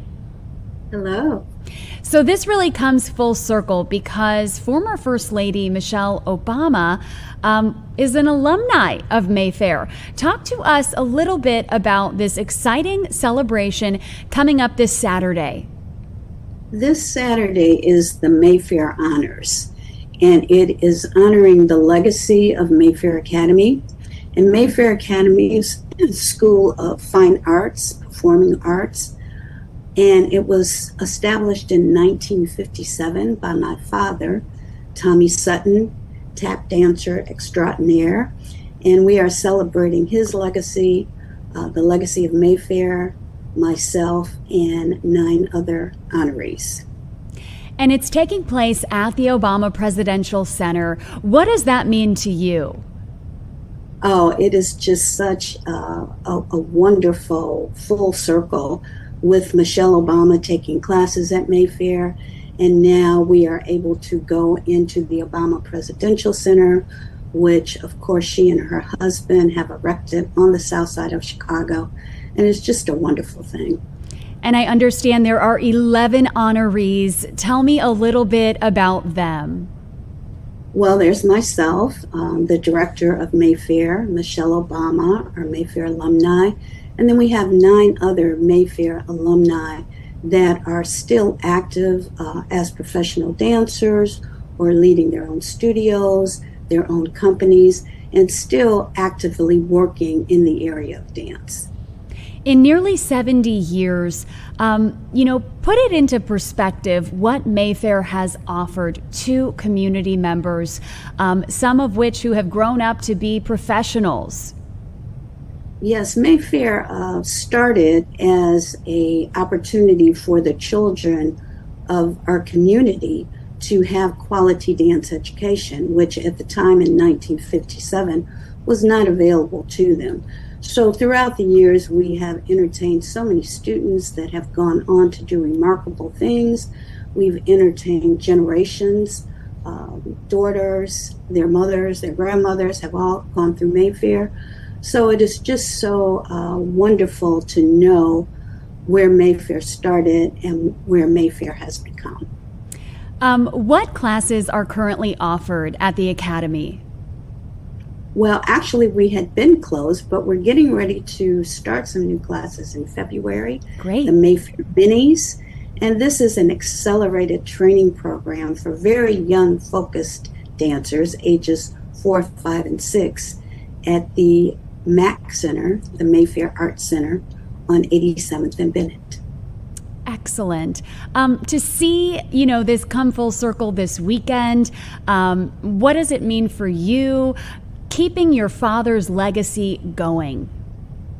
It just means everything, that our community has given us so much support throughout the years, and that we want everybody to know about Mayfair, know about our story, and to keep it going for generations to come. And I understand this Saturday, too, that you may be getting a private tour of the museum. Yes. Wow. The Mayfair Honors, we're doing a tribute for our honorees. And then we're doing a short meet and greet reception, and then we're doing a private museum tour. Very cool. That is going to be really exciting, especially because, as you know, tickets are so hard to get. Yes, they are. I saw that tickets were available. Are they still up for grabs for this Saturday? Yes, so fortunately, we have sold out. Okay. Well, hey, that's good. Ticket. Yes, it is great. So no, we do not have any more tickets for Saturday. Okay, good. Well, you know what? Better to sell out than still have tickets available. We'll look out for pictures after the event. I'm sure there's a lot of excitement around it. Any special guests that you're expecting outside of your honorees?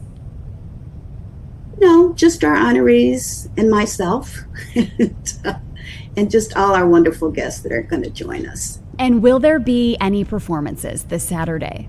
There will be a few solo performances, yes. We are also doing some scholarship presentations and honoring a couple of our Mayfair alumni that are now dance angels that left us too soon. Mm-hmm. So we are doing that, and we are also still accepting donations for scholarships. Now, tell me a little bit more about your father. Reading the comments on the Mayfair Performing Company's post, people are writing that he was a visionary. Tell me just a little bit more about him. Well, as I said before, he started in Mayfair in 1957. Previous to that, he was a professional tap dancer, and he danced with many people Bill Robinson.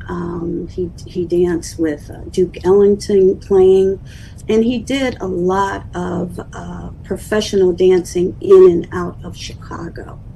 So he's very well renowned.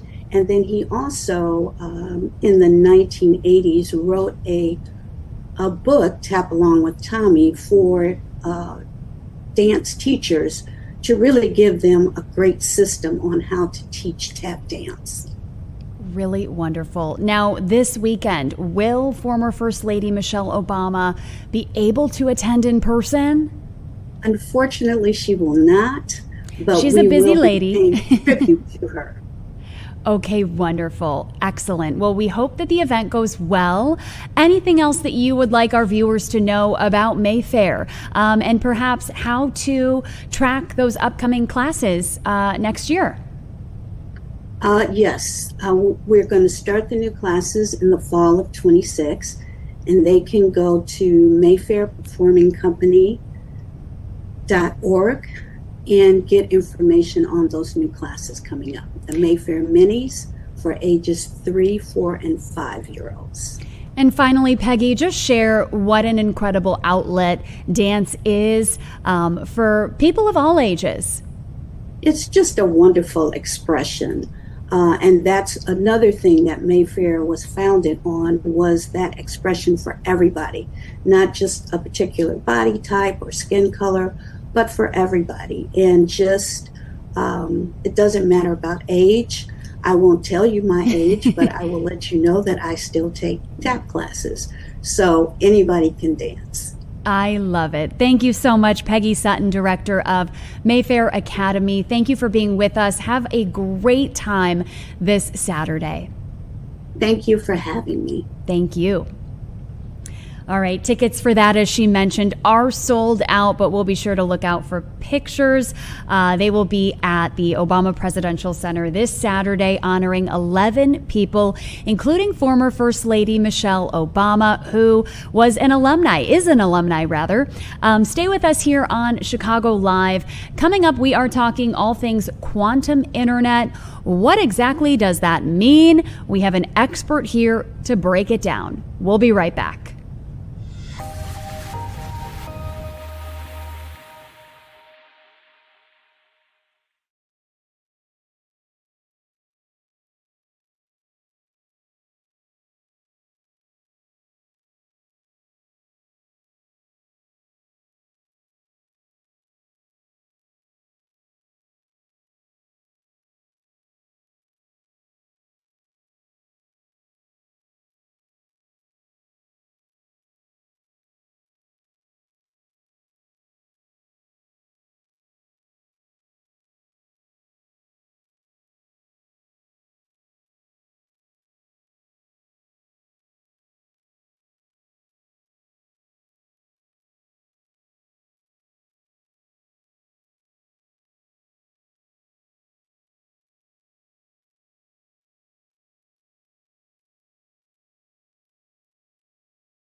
Welcome back to Chicago Live. We are now going to be talking about quantum internet. We want to bring in our next guest, Prem Kumar, professor of electrical and computer engineering from Northwestern University. Hi.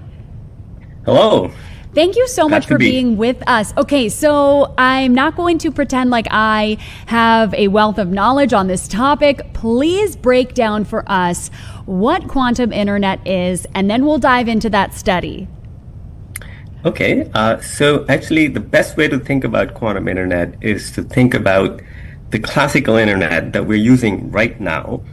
I happen to be in Washington, D.C. On some government panel work that I do. And I assume you are in Chicago. Yes. And we are communicating in real time, seamless. And this is courtesy of what we would call classical internet today. Mm-hmm. And it started out back in the late 1960s and early 70s when computers were just coming on the scene. And people started to ask the question, what would happen if we could interconnect some of those small-scale computing devices? And that led to one thing after another. More than 50 years later, we have this amazing technology that allows anyone on the planet communicate almost in real time. And we have this ubiquitous computing and communications infrastructure. So with that backdrop, let's think about what's happening in the quantum domain today. And we saw that there was a global quantum forum in Chicago just a few days ago. And quantum computing is on the scene. And of course, the quantum computers are not powerful enough today. And the situation is not too different than it was in the early 70s. So we're asking a similar question now. If we want to scale these quantum technologies, whether they are computing, sensing, all kinds of simulations and things that people talk about, the power of quantum to enable or to solve problems that we cannot solve today with the existing high-performance computing, we need to be thinking about interconnecting those quantum pieces of hardware, whether they are computers, memory nodes, or storage devices and so forth. And to interconnect them, the connective tissue has to rely on what we call quantum communications.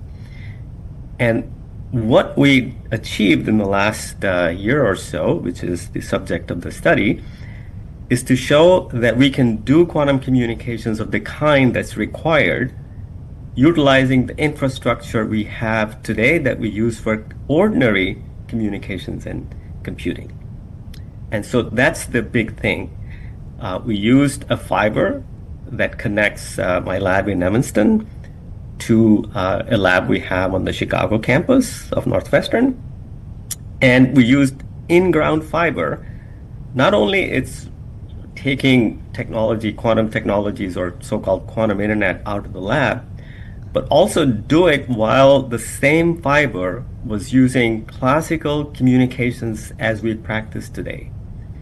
So the point we want to make is that we can do quantum communications and networking. That is, we can create that connective tissue that would allow us to scale quantum resources utilizing the infrastructure we have today.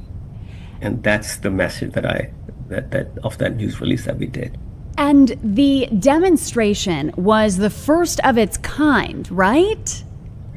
Yes. So first of its kind in the sense that we were able to demonstrate distribution of quantum entanglement between two nodes. As I said, one node in my lab in Evanston, the other one 25 kilometers away, which are linked by a fiber that carry the very faint and fragile quantum signals alongside a very large amount of classical signals that in principle could carry almost 35 terabits. It's like having 35 million YouTube channels coexisting in the same fiber. Oh, wow. While that quantum signals was being carried. So the analogy that I had in there was that, it's like little ants our quantum signals are like little ants and they're elephants running around in that. Okay. fiber. So when I looked this up, that was the analogy that I saw. That think about it as an ant running among elephants, and that ant was still able to make it to the final destination. Is that sort of a good way to look at it? You know, we always think in terms of analogies. I think that's, for people who are uninitiated in the finer details of quantum, of superposition and entanglement, I think that's an analogy that's reasonably good. That very, very faint signals that carry quantum information, and people say quantum is weird. I don't think that quantum is weird. It's just that we're not very familiar with it. And so being able to take quantum signals that are very, very small, in our case, entangled pair of single photons, they were traveling alongside, trillions of photons per second that could carry, in principle, 35 million YouTube channels. So it is a good analogy to think about in that sense. And did you use an existing cable? That 25-kilometer cable that you mentioned, a fiber optic cable, was that already existing? Yes. So, about 20 years ago, Northwestern upgraded its fiber optic infrastructure because we have 2 campuses and we wanted to give our researchers the advanced capabilities. So, courtesy of the Northwestern IT, we are given access to a pair of fibers that go from my lab to downtown Chicago. And so we use that fiber. It is in-ground fiber. It's real-life fiber. So in that sense, we say that it's taking quantum internet into the real world. And how fast did this happen? From the one lab to the downtown lab, was this instantaneous? No. No. So one thing that we should keep in mind that the speed of light is the ultimate speed limit. And in fibers, it's a little bit less because fiber is glass, so the light travels a little bit slowly. Just not too much, but about 2/3 of the speed of light in vacuum. So it takes about 20 microseconds or so on that order to travel 25 kilometers. Okay. So it is not instantaneous. So that's something that we need to keep in mind. Entangled particles, follow the same speed limit as the rest of the things do. So let's talk about what this means moving forward. This experiment was a success in many ways. What could this look like for us? Do we see classical internet being phased out and quantum internet one day, whether it's in 50 years or 100 years, taking over? I think that we should think about the classical internet, the one we're using now. It is not going to be phased out. Okay. It would be enhanced by quantum. So we will be imbuing some quantum properties to this internet in order to scale the current quantum computing and other applications that we are developing. It will coexist. So quantum features will benefit the classical internet we have, and also classical internet that will also aid in the implications, that is scaling of the quantum applications. The two will work hand in hand. I think that's the future. It's not going to replace it. It will enhance it. The two will enhance each other in some ways. So people often talk about quantum internet. So what is a quantum internet? So internet, in a way, we imagine to be a network of networks. Like the classical internet, you have fiber optic systems, you have wireless systems, you have free space systems. And on top of that, you have the World Wide Web that makes information possible. So we access that information using the fiber optic / wireless technologies. So the same way, parts of the network would have quantum properties, and they will allow us to develop new applications that are very hard to imagine today. Just ask yourself, if you were, in the 70s and 80s, 1970s and 80s, could we have imagined the kind of applications we have today? Airbnb, Uber, Yeah. rideshare? Well, we couldn't, or robotics and various things. So it's hard to say how this technology, what type of applications it will enable.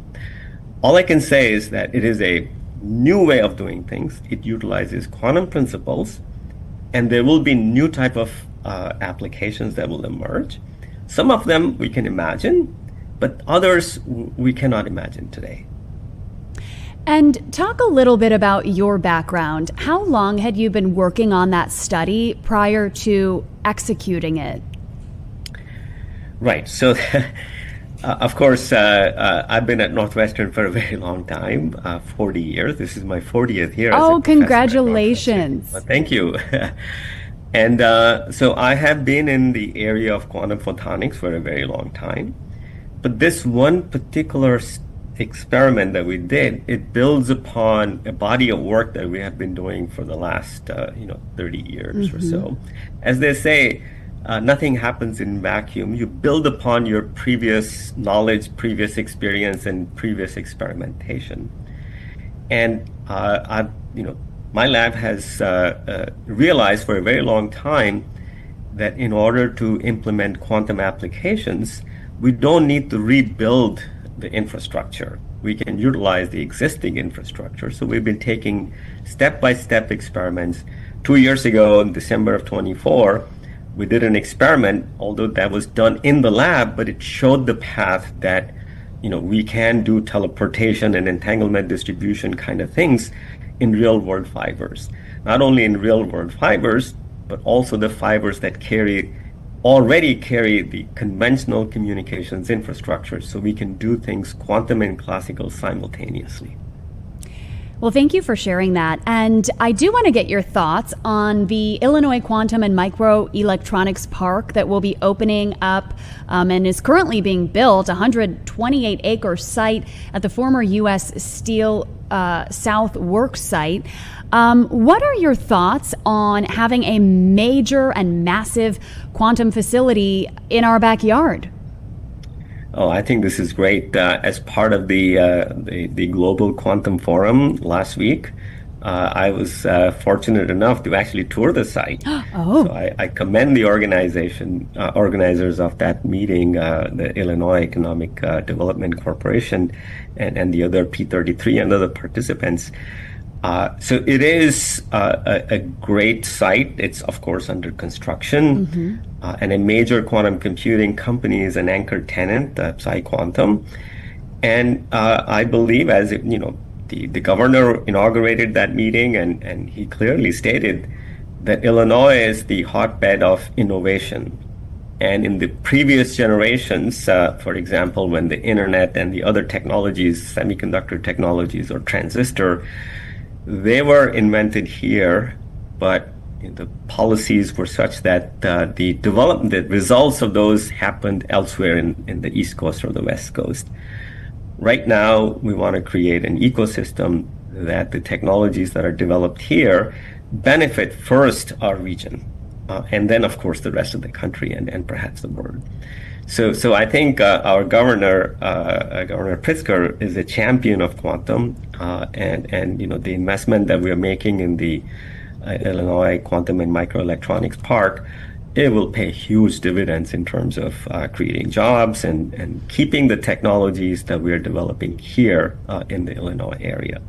And I've been in Illinois since 1986. I mean, I'm the biggest champion of that. We certainly want to preserve, create, and grow our region with high quality jobs and so forth. Well, thank you so much, Professor Prem Kumar, for joining us to break all of this down. We thank you for joining us and wish you safe travels back from Washington, D.C. Thank you very much for the invitation. It was a pleasure. You as well. Thank you so much. Stay with us here on Chicago Live. We've got one more guest coming up after this break.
Hey, Brett.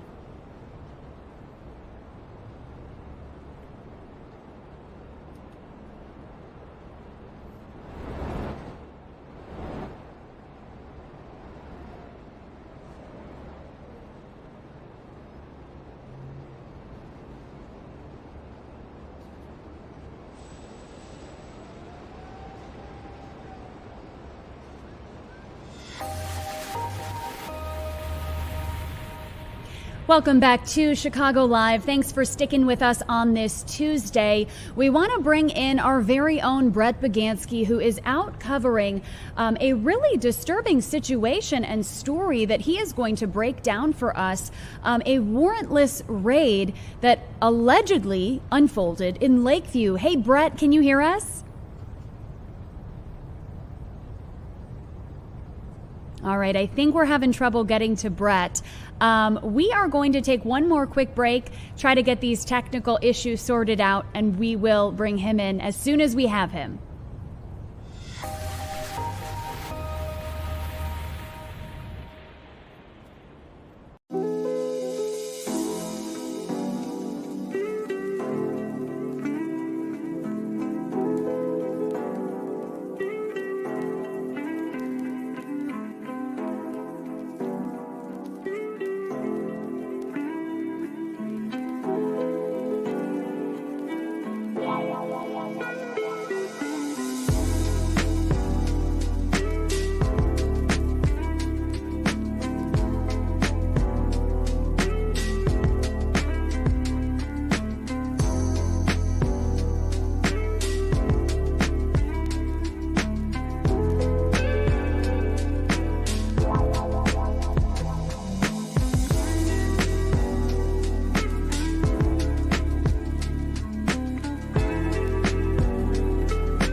Welcome back to Chicago Live. Thank you for being here. We want to bring in our next guest, our very own Brett Bagansky, to talk about a lawsuit that was just filed by a Lakeview resident who claims that he was the target of a warrantless raid. Hi, Brett. Thank you for being with us. I know you're busy getting ready for the 4 and 5 p.m. Give us a breakdown of this situation. So within the last 5 hours or so, we met with Leo Feller, who has lived in Lakeview for about the last 6 or 7 years, and he was having work done on his home on October 24th of 2025. He was having his windows done, he was having his siding redone, but here's the deal. He was in Canada on a business trip at the time, and he started getting these notifications because one of the construction workers just happened to ring the doorbell. Now, keep in mind, everything is always recorded at every time, but when he rang the doorbell, that's when he started to see this commotion where guys were on their lunch break, they were stopping their construction work, and all of a sudden, on camera, and we've got so many angles of what happened here on October 24th, you see a car drive the wrong way down his street in Lakeview, and you see agents get out and they start rushing the front yard, and everybody knew what was going on at that time. So they locked the gate, and there were 4 guys that they were going after. They started running away, and these agents, you see them on camera start to jump the fence. Some of them are trying to break the lock, try to get in. You see them going over fences. I mean, it was just a crazy situation. 2 of the workers ended up getting into the house with the help of a tenant, and the whole time the tenant is saying, you don't have any permission to be here, you don't have a warrant, let's see a warrant. They didn't produce a warrant. There was another guy they ended up detaining in the garage, and during that whole time, Leo Feller is saying that these Customs Border Patrol agents ended up causing $30,000 worth of damage to his home, whether that be the broken front gate lock, the fence. They said there were some materials in the garage that also broken, and then they said they also dented an AC unit in the backyard here. And the one worker they ended up detaining ended up getting released 3 weeks later. And I spoke to his lawyer earlier today saying that they did not have probable cause to be there. They didn't have a warrant. So that's why the guy ended up getting released. So that's why earlier today, Leo Feller, along with his lawyers, ended up filing a lawsuit against the federal government today.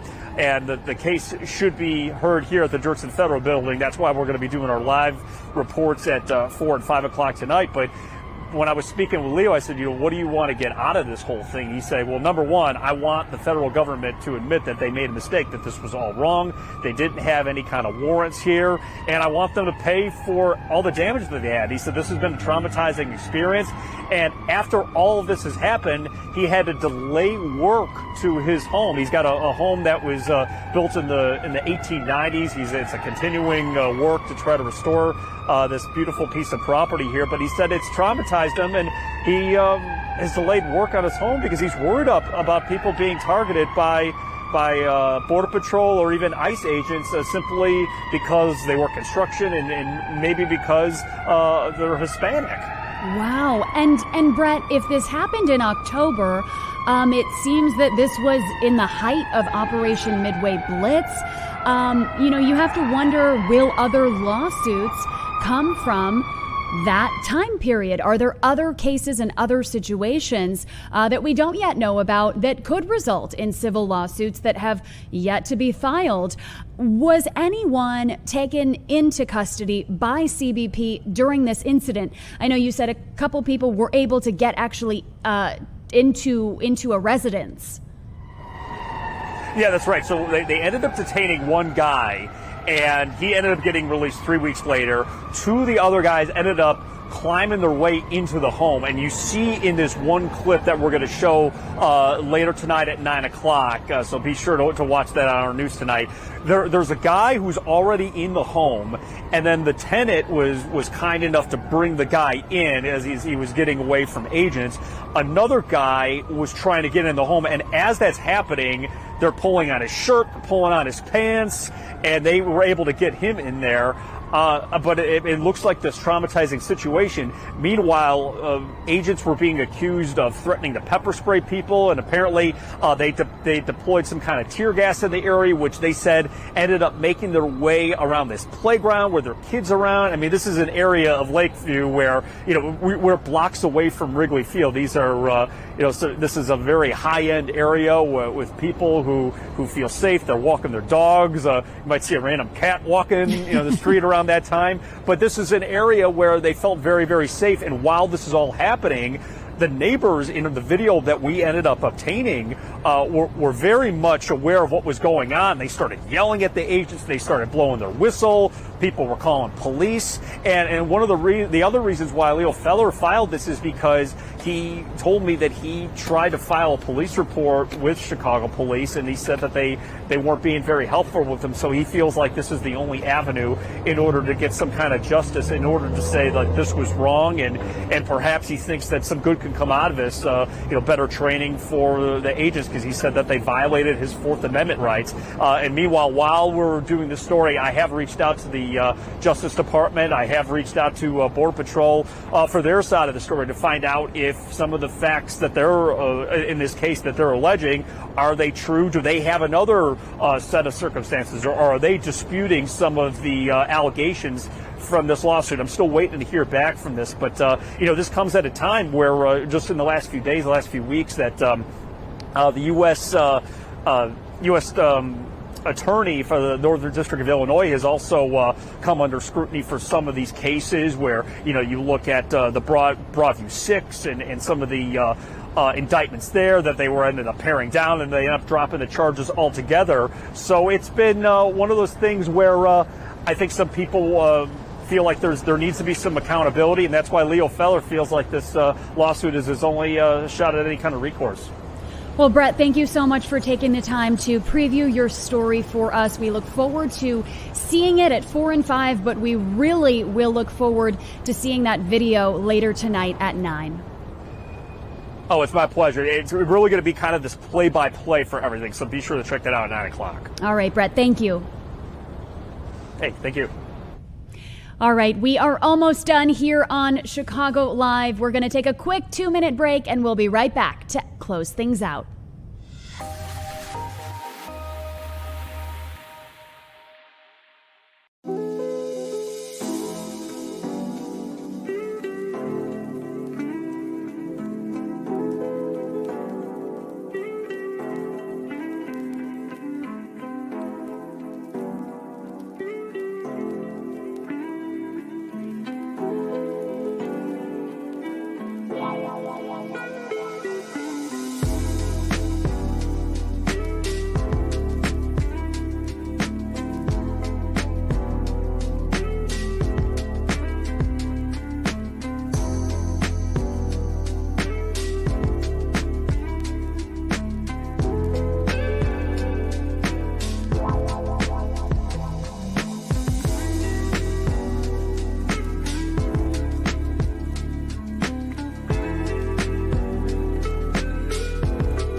us here on Chicago Live today. We are going to now turn things over to Anita and Terrence for the news at 4. And soon up in a few minutes here, you will be hearing from our Joni Lum, who is taking you out to Markham, where she is covering just really devastating storm damage there. Thanks for being with us. Jake Hamilton will be with you tomorrow.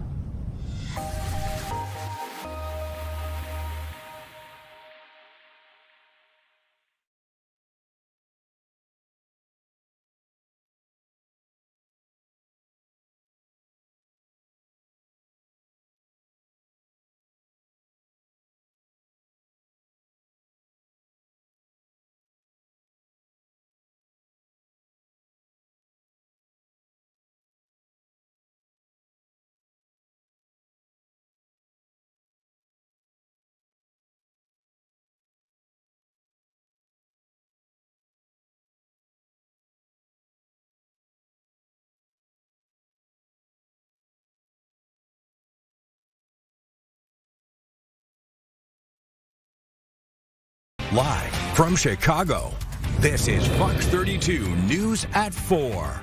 The city's dealing with storms, floods, and a worker still lost underground. What's the plan when conditions are this tough, and how long does his family have to wait?